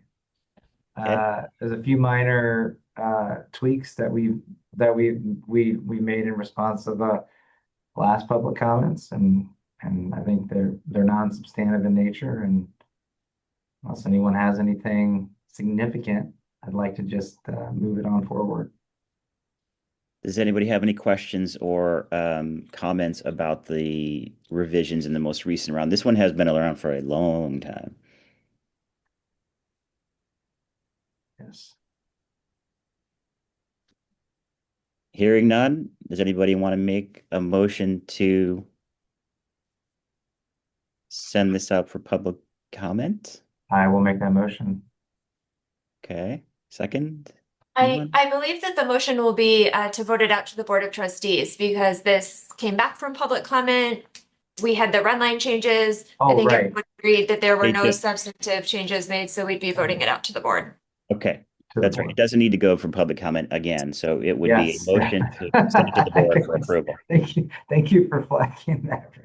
Nemo, we switched roles there because last time it was me saying it had to go out for public comment, and you were like, "No, it doesn't." Oh my God. Ah, jeez. A motion to send it to the board for approval. Motion. And who would like to second that? Anyone? Second. Mohebi moves and Brown seconded. Okay. I'll take a vote. Ali, Yes. Brown, Yes. Joyce, Yes. Matt Watkins, Mercado, Yes. Migliaccio, Mohebi, Yes. Perlman, Poindexter, Riley, Yes. and O'Reilly. Yes. With 7 yeses, the motion carries. All right, thank you. 4.15. Discussion and vote regarding requests received for new ethics opinion rule or other requests. We're going to circle back on the previous ones where people had suggested that they were going to do something. And then there are some new requests listed here, which we're continuing on a rolling basis. Let's start with Carrie and Eleanor on ABA Model Rule 1.7 outline. Yeah, so I will pull up the presentation that we had last time.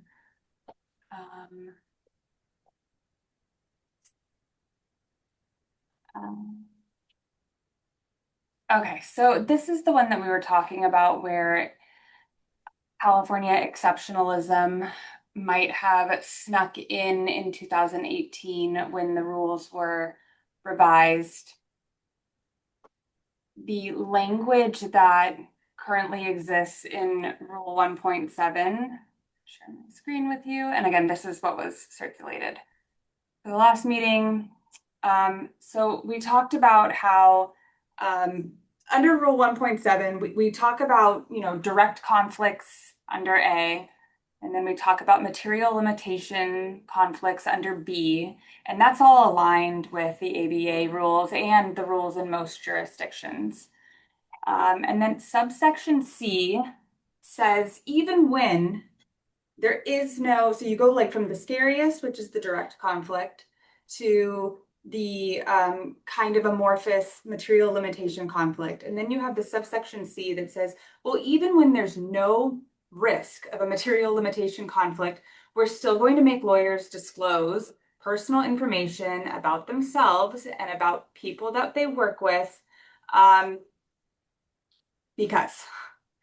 And this language, I confirmed it, does not exist in any other jurisdiction except for California. And just we're talking about the subsection C right here. It doesn't exist in any other jurisdiction.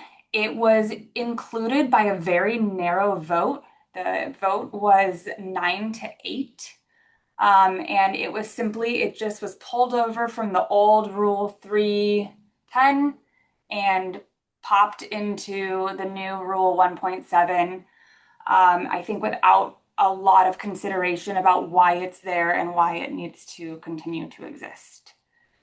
So the highlighted language creates a real genuine issue, which is that it could force lawyers to disclose information that they have an otherwise independent duty to protect. And then we more generally thought, well, why stop at just questioning that particular piece of this, and why not look at removing the section altogether? And I think it was a lot of information for the committee to take in when we brought it up at the last meeting. So I think everyone was going to kind of sit on it, think about it, and then we were going to revisit the conversation today.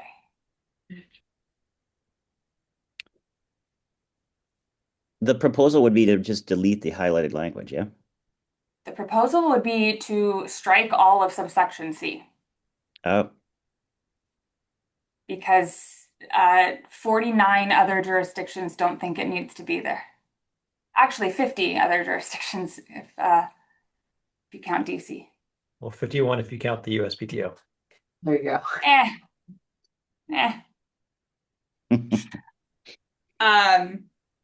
So I mean, it's and we talked about it. Why is it there? Why are we requiring lawyers to disclose information that has no significant risk of bearing on the representation?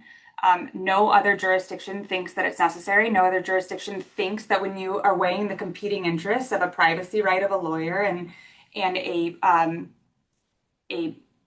right of a client to information, no other jurisdiction believes that the client's rights outweigh the lawyer's rights in these situations.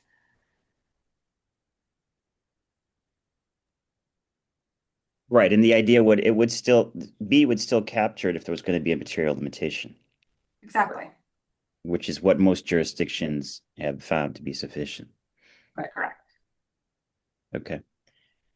Questions for Carrie and Eleanor on this issue? I'll just add one comment. I think Carrie did an excellent job summarizing it. I think in addition to the lawyer's privacy right, though, this has the potential to create confusion because the disclosure is going to be, I think, in many cases, seen as something important or material when it's not. And this is such a broad requirement that it will capture a lot of really immaterial, unimportant information that I think really risks causing confusion. And I think it's probably not broadly followed. So those are some of the additional reasons I support proposing removing it. Okay. Questions or comments about that? Deleting section C. Bring the California rules more closely aligned to the ABA model rules in every other state plus the PTO. Oh, sorry, I meant to raise my hand. Did you take a look at any ethics opinions that relied on the old rule that had this carryover language? Was there anything important? That's a really good point. I did not. I don't know if you did, Carrie, but that's a good suggestion, Cassidy. I looked up real quick and I didn't read it very closely, but there is one maybe that has to do with bankruptcy. I'll just read the paragraph. Representing a debtor in a simple no asset Chapter 7 bankruptcy while simultaneously representing one or more of the debtor's creditors in unrelated matters did not trigger the CRPC's informed written consent requirement as long as the engagement was limited. That's subsection B. That's a material limitation analysis. This is not okay, well, sorry, I'm sorry. I didn't mean that was rude. I'm sorry. Okay, maybe, but it goes on to say, however, written notice to the client of the attorney's professional relationship with the creditors is required and cites C1. And then there's an ethics opinion, California State Bar Formal Opinion 2014-191. So I have not looked at that other than just looking at this 30 seconds ago. So I just want to maybe make sure that we're not deleting rule language that is, tied to ethics opinion. There's more of a robust analysis of the prior rule that may still be applicable. So sorry, I might have caused confusion. The prior rule did not have this language. This is something that was added in C, but they carried over the let me pull up the prior rule so you guys, the prior rule is here.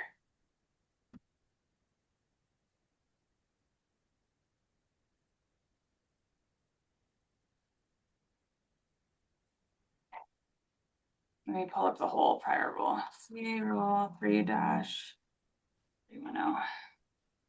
Well, let me look at 2014.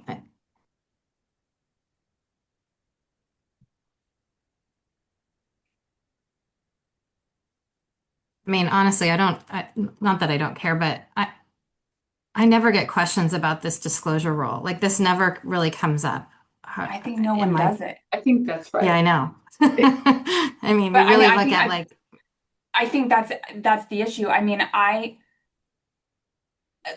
This for me, it triggers. There are so many times where,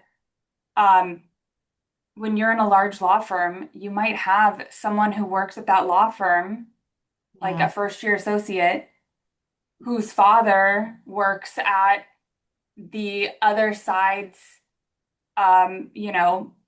firm that's on a matter, and firms, set up ethical screens or whatever, but they think like there's no issue here, so they set up an ethical screen. I don't know that they know that they need to give disclosures about that.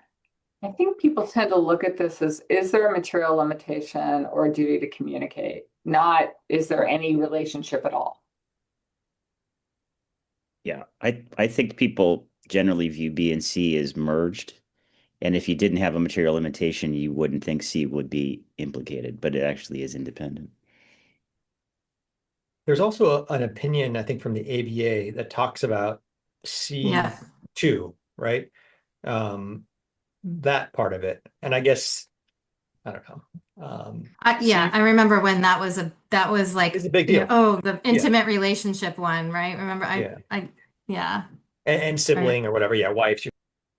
yeah. Well, the ABA has no subsection C counterpoint. The ABA only has B. Correct, but they have an Yeah. opinion about C2, like just about the concept. Situation. Yeah. Got it. Okay, so what do you propose we do from here? Is the Cassidy, concept, do you? can I just ask one question before you go on? Is the concept analyzed under duty to communicate, Emil? I'm not familiar with that opinion.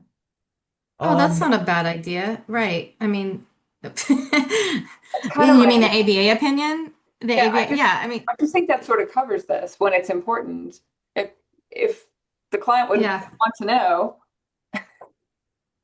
and maybe duty is yeah.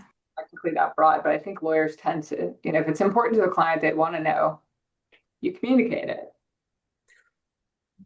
Right, like then this C entirely becomes superfluous, because it's like you already have a requirement to disclose, significant, like relevant information that impacts the representation. And I haven't looked at that ABA opinion in a while, but I bet you that's what the analysis was, because if there is no C corollary, then that would be the, natural So analysis.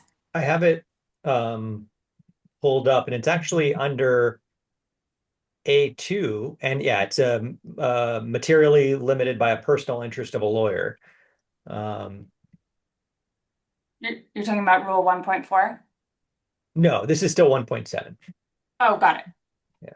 So it's analyzing whether it's a conflict, an actual conflict or material limitation conflict. Yeah. And so either it is or it isn't. And if it's not, then there's no duty of disclosure. Was that the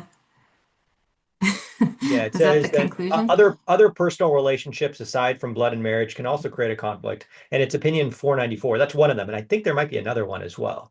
But this one was from July of 2020. During the pandemic.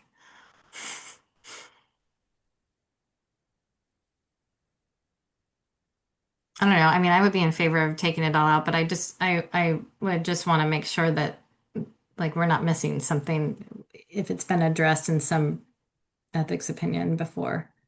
But Well, to that point, would everybody be in favor of just taking another pass with those authorities and coming back with any, some kind of an understanding of whether cases have cited C1 or 2, or whether the ABA the opinion, prior rule.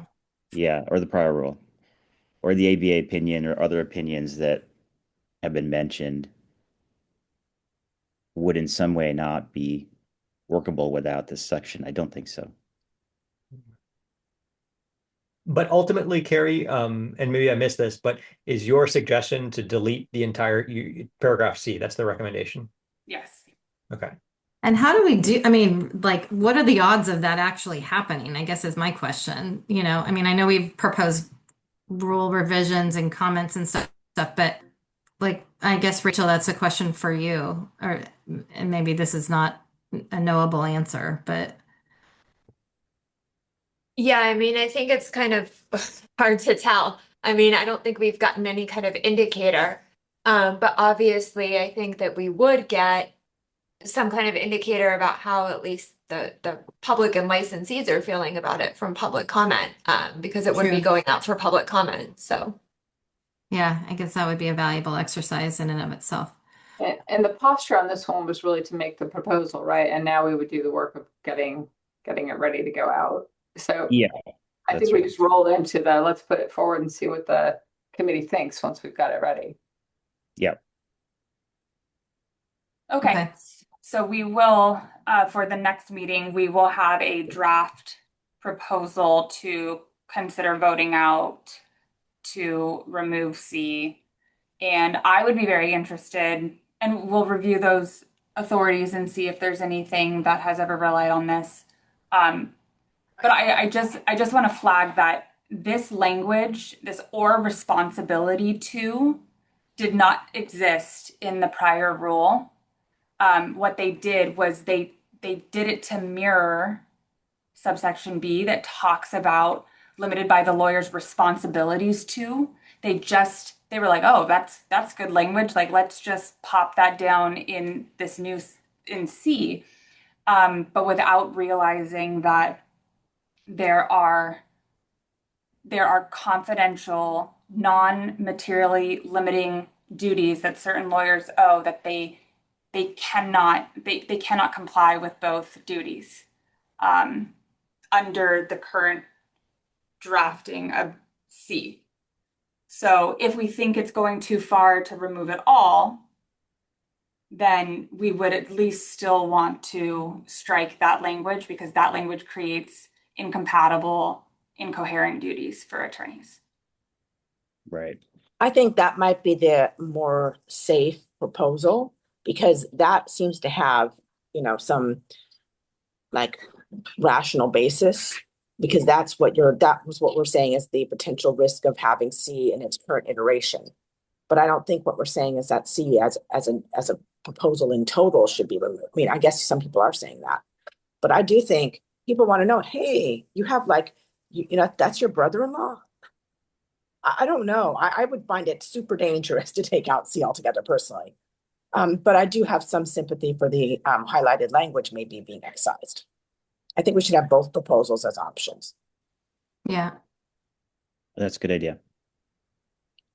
There might be three. There might be a sub one, the highlighted language in sub one, and the entire section or subsection. Yeah. Okay. Yeah, Right. I mean, I think the question that we have to answer is, if it's not a material, if there's no significant, and again, that's an objective standard, right? Significant risk of material limitation. That's not the lawyer's subjective standard. That's an objective, reasonable person standard.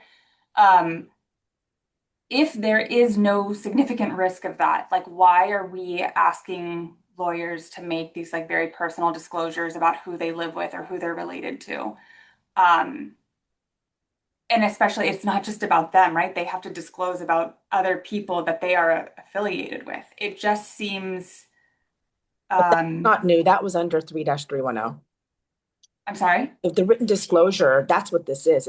It's mirroring the 2 points under the former rule. You had to get informed consent under certain circumstances, and you had to provide written disclosure on others. So C is all about what used to be the written disclosure requirement. So this is not a new thing at all. It's not trying to carry over what was already required to be disclosed. Right. No, they added in responsibility Oh, to. no, but the concept of C is when you don't have to get consent, but you have to give disclosure. There's a big difference between what has to be noticed versus that which you have to get permission for. Correct.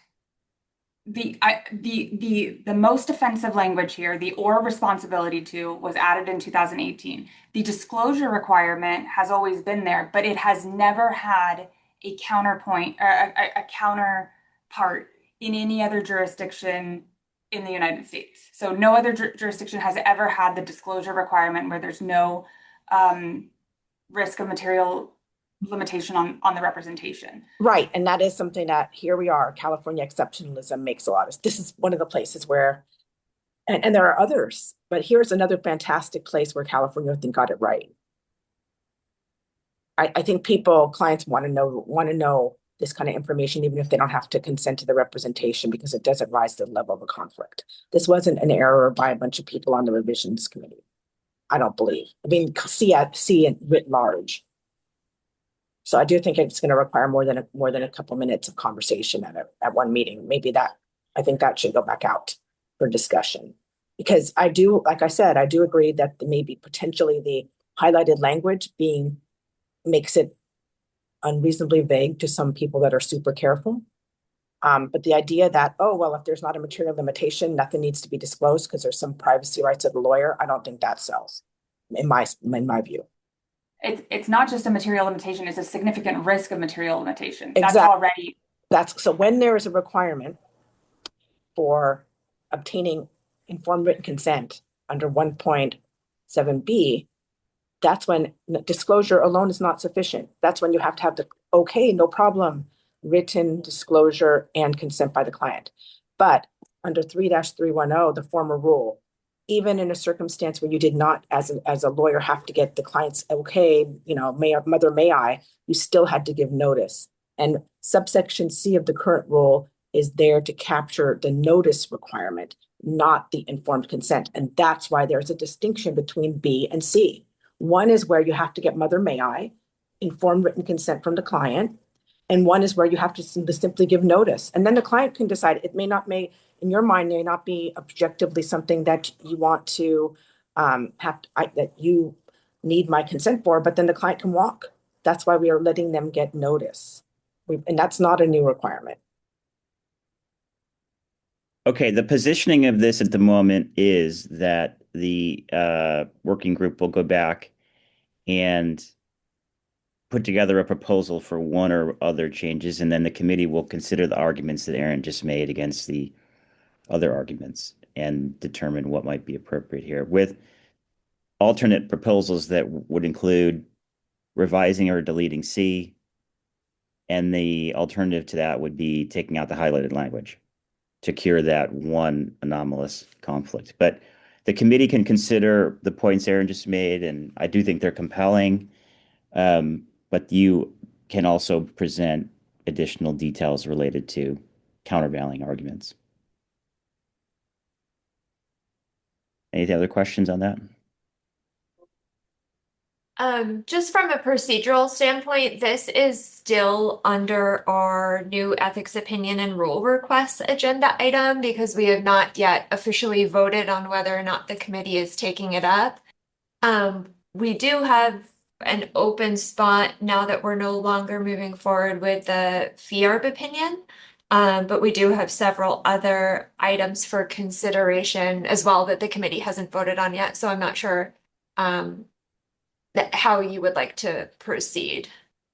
Should we just track this as the group that was doing the initial evaluation, which is all we were really doing, has recommended it go up, and then we can consider all of the ones that are recommended when we're finished with our review and take a vote? So we'd keep it on the new ethics opinion and rule requests and bring it back in May. I think we can do that. There's other things to consider simultaneously or in place of it. I think that's the right approach. Yeah. Okay. Okay, one of those other things is when lawyers make mistakes in outline. Cassidy, that's you. Yep.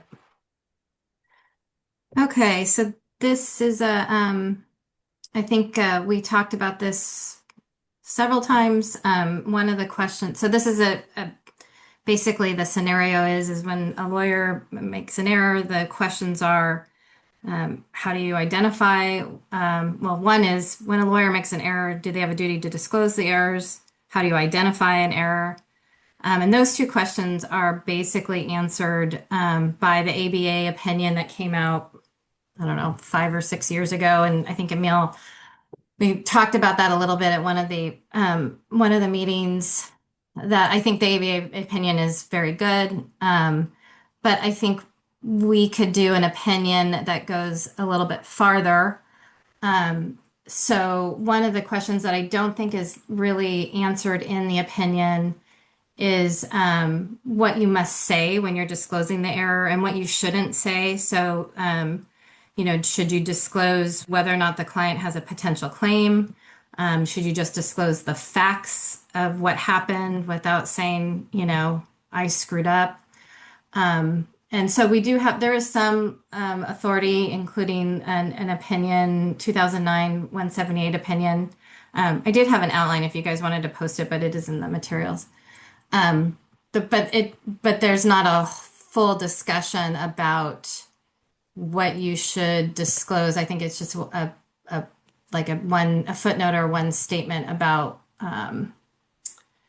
it says requiring only that the lawyer provide the facts pertaining to the error and not any conclusion about whether the lawyer may have committed malpractice, because that's requiring the lawyer to basically opine on their own, a whole, well, not a wholly different claim, but their own malpractice, which includes, four elements: duty, breach, causation, damages, and you're analyzing that particular claim for the client, which I don't think that you are obligated to disclose or discuss with the client.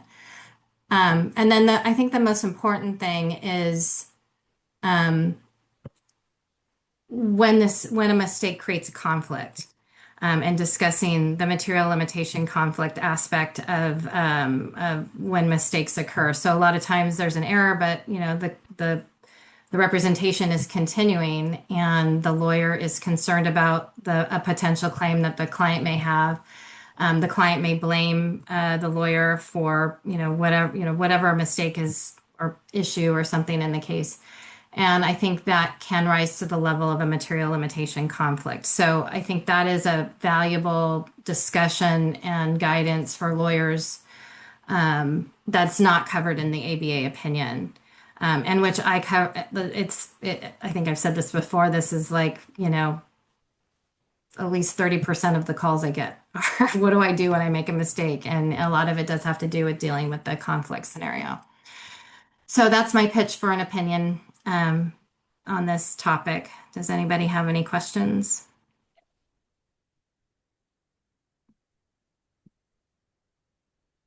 No? So, okay. So I don't know if we're going to vote on whether or not we should move forward with an opinion, or we're going to wait until the end. But I think if we are going to vote for an opinion, it would need a working group, because I think right now it's just me. Okay, yeah. What is, Rachel, what is the right path for all these? We're going to talk about each of the next three new ones. Those will be at different stages, but is the idea that we're just replacing ones with, for example, the VR1 that fell out? Yeah. So we're in the same Yeah, number. so we can create a running list of things to kind of take the place as we finish things, or if things drop off after they've been voted yes or no or whatever it is. Okay, so I propose that we go through the three new ones, or the four new ones.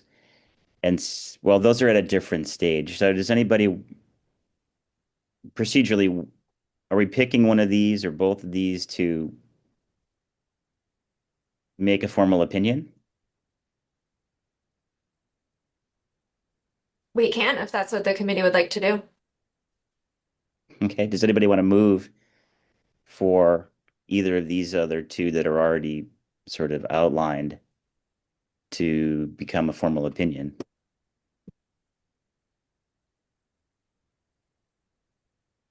Do you mind if we have like door number 1, door number 2, door number 3 outlined, so we know which ones we can push forward? Because I understand from our our working plan, we can only add 1 out of the 3. That way we can decide they may all sound really great, but then which one do we think has the most, if we can only pick 1. I think it's really only 2, because there are 4 new requests, but those are not even considered or outlined yet. So we'll handle those separately. So it's really well, I don't know that model rule, the 1.7 revision would be a proposed rule change, correct? Yeah, we don't know. It would, in some fashion, even if it was striking out just the highlighted language, that would be a proposed rule change. So only one of these is a proposed opinion, which is Cassidy's. Yay. Makes it easy. Right? How hard is that? I can't move for it, When so you're I would. absolutely not opposed, let's hope so. I would vote. I will say yes. Let's make that the one opinion that we can actually add to our working group, the one that we'll work on. Okay, yeah. Does anybody want to second that? I'll second it. Eleanor. Is that Eleanor? Yeah. Okay.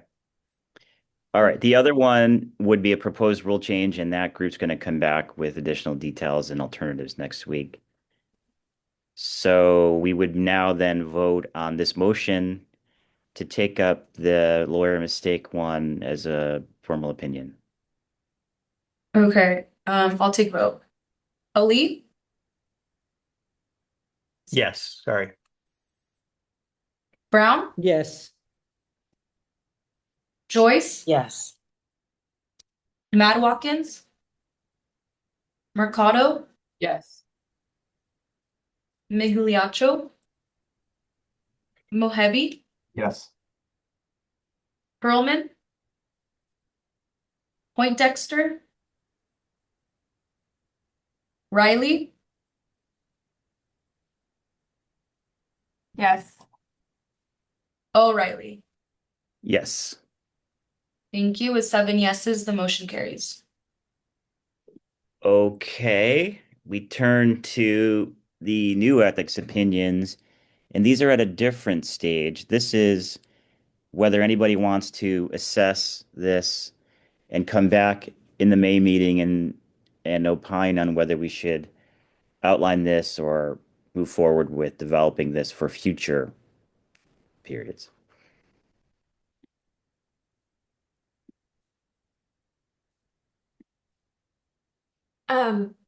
I'm sorry, just to go back to the Cassidy's opinion, we're going to need a working group for that. Okay. I'll be on it. I'll be on it too. That's a Oh, meal. thanks. Emil.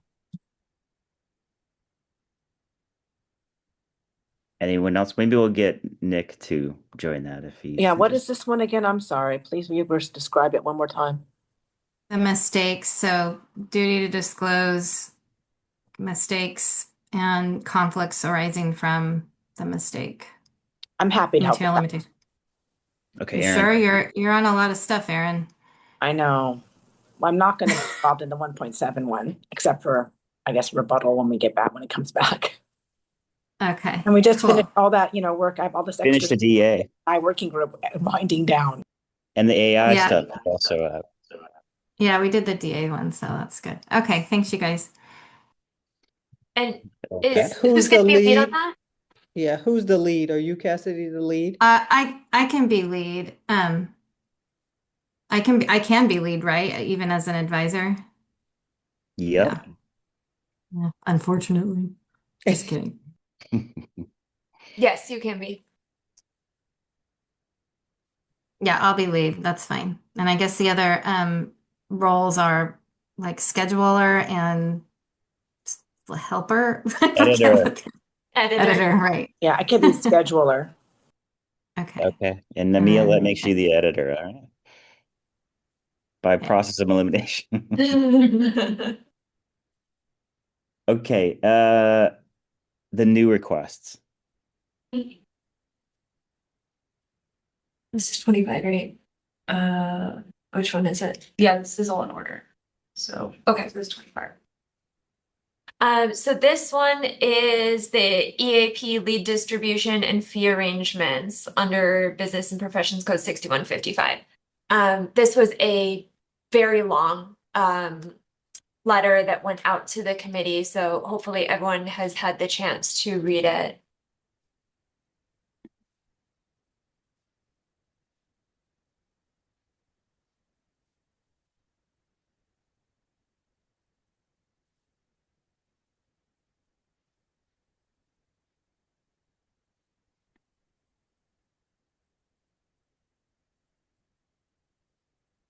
Right. So does anybody want to take this on and put more thought into it with the goal of making an outline for a future pipeline opinion?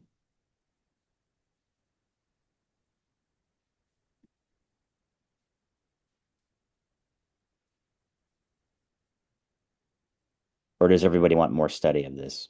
We haven't had a chance to read it yet.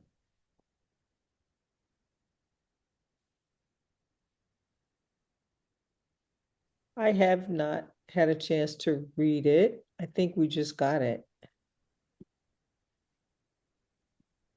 Looks familiar. I thought it was on a prior agenda. I believe what happened last time is we had distributed it to all of COPRAC, but it was not uploaded to the agenda. Oh. So it was continued from last meeting. So yes, this should look familiar. I sent it prior to this week. So I maybe I'll give some take on this. There's the whole LRIS stuff that's going on and SB 37. I'm not sure if we really can opine on some of this stuff. So Yeah, and I think the LRS rules are out for public comment again right now. So Yeah. I don't think this is something that's ripe for us to make anything on. I 100% agree with what Emil is saying. Okay, I would say then we'll defer this, pick it up again in May, or would just say we're not going to opine. Yeah, I think we should just reject it right now because a lot of dust has to settle in this area. Yeah, there's a lot going on. Decline to opine? Yes. Do we need to vote on that, or how does that work? Or just No, unless someone is taking it up, the automatic is decline to opine, and staff will send out the letter to the requester. And it's primarily because there is a lot of activity here that will affect this, and it's being developed in real time right now. And that's, I think we should tell them that. We're not saying it's not important. We're just saying that we can't hardly make a decision or give you any advice on this when it's literally in flux. And there will be more guidance that probably would affect the outcome here. Okay. Okay, yeah, so. The next one, Karen's gonna pull it up, is a request for an opinion or a request for an opinion addressing issues related to denial of representation in specific types of matters, including law enforcement, government officials, and others. I don't think this is something that we should really get into. I agree.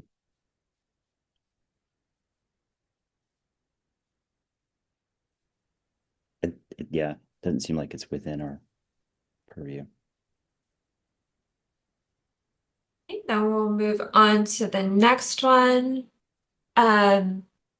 This is a request for an opinion regarding CTA and potential misappropriation related to using checks and Zelle transfers in a CTA account.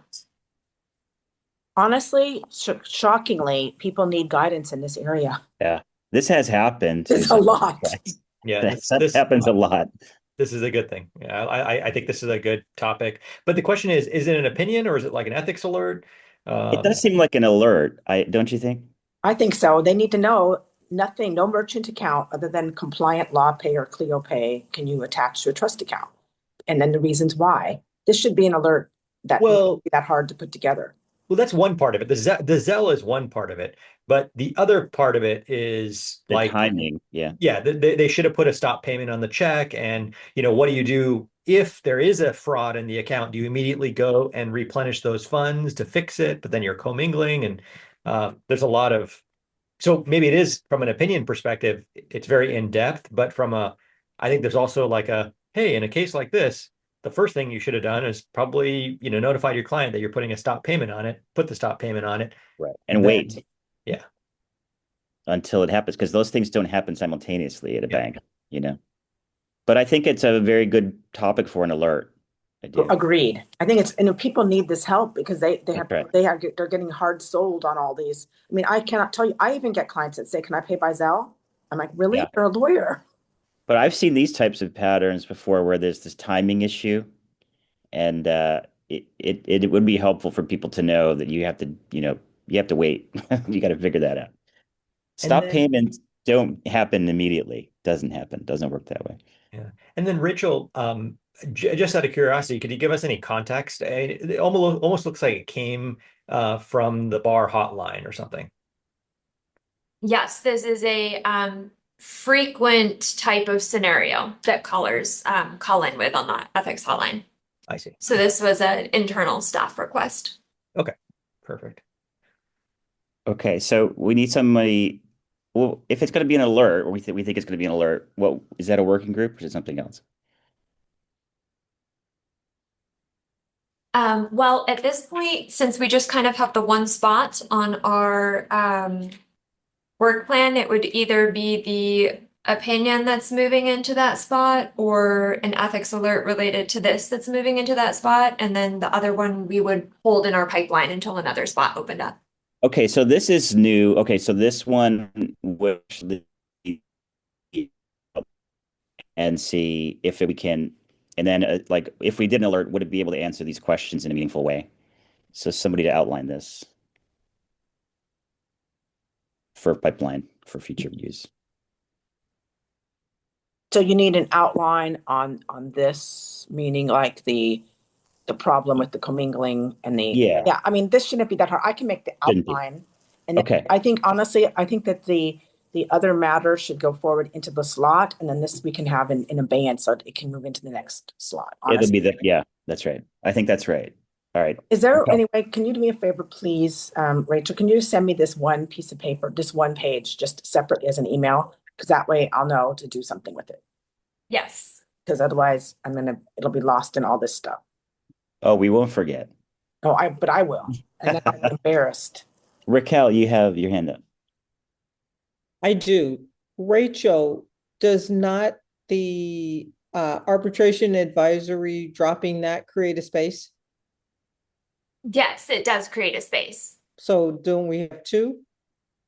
Because I thought you said the fee arbitration. Did you mean something else? Or the fee So advisory? we dropped sorry. the fee advisory, the 1998-02. So now we Okay. have one spot open either for the when lawyers make mistakes opinion or for this or anything else the committee wants to take up. But yes, there's currently one spot. Okay, that is the one we dropped. Okay, thanks. So when lawyers make mistakes is going in his opinion, because the 1.7 would be a proposed rule change.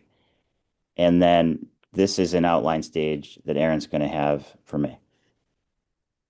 For the pipeline. Got it. Well, we have one more, so let's look at the next one then. So this was another pretty lengthy request to amend 1.6 to include additional exceptions for when an attorney either may or must disclose confidential information. Who's recommending this? Came from the public. This came in from a public request that we received. And the specific exception that is being asked for here is an exception where an attorney, I think the requester actually used the word must disclose confidential information when there is a substantial threat of injury to a financial interest, property, or someone's liberty. Liberty meaning wrongful incarceration. Well, here is another one of those areas where there is a California exceptionalism, or we walk to a different path. Because under ABA's 1.6, and this is on the bar exam all the time, this is one of those differences, major differences. Because California safeguards that attorney-client relationship. And if you're not able to be fully candid with your lawyer, then you're not going to be able to get good advice. And if you have to screen and be careful what you tell your own lawyer, because someone might decide later on that it's might hurt some third party's interests, financial interest, etc. You're not going to be able to get the best advice. So under 6068E, and by the way, the rule change would do no good because you have Business and Profession Code 6068E, which absolutely means that you must maintain inviolate against your own interests what has been entrusted to you by your client. So even if someone made some really bad idea about changing Rule 1.6, I don't think you're going to get anywhere because it's not going to change the statute which governs your obligations in California. You cannot go and give your clients secrets except in a very tiny little rare circumstance where you may, not must, because a third party is at risk of great bodily injury. So I don't think that this is a place where California should be, again, putting something else above that attorney-client relationship. I think we should literally decline this because it's a horrible idea. Well, also, if we even thought it was a good idea, there's a statutory tracking thing that we couldn't change in any event, so it wouldn't make a difference, right? I think it's pointless and dangerous. Don't hold back, Aaron. What do you really think? I really, really hate this one. I mean, I think we've already talked about a couple of other places where our rules of professional conduct are different, but where we're different, we're mostly the better. Truthfully, not a little bit better. This is one where I cannot even believe that they did this. There's a perfect example of exceptionalism right there. We're different and better. No, but truly, because this is basically you can abrogate your duties to your client because there's some, independent determination, and we already have the crime fraud exception. So obviously, the lawyer is not going to be able to participate in the criminal activity of the client. So I'm not talking about that. But if you happen to have someone that is engaged in something wrong, and you want to give them they need to have a way out. If they can't see their lawyer about that, if things are going to get worse. So I just think it's horrible. Okay. I would also decline to opine primarily because you couldn't change the statute in any event. So what's the difference? Anybody else have a thought or an alternative viewpoint besides decline to opine? Hearing none, we decline. Okay. 4 point, that's it, right? For the new requests? Yes, that is all of them. The trust request one is a good example of what I think could be like a type of alert where we can really provide value without a tremendous amount of heavy lifting. It's a common thing. And those kind of things, I think, are the things we should keep moving through the pipeline. And also very valuable because people are making that mistake all the time. All And the then they time. get a chargeback against their trust account because they Yep. have a Venmo transaction or something. So it's dangerous. Yeah. There's a lot of danger going out. A lot of danger. The point is 4.18. The next item is an opportunity to put something on the agenda as new business for next month. Does anybody have any new issues? This would be for May. Next month is our symposium, so for May.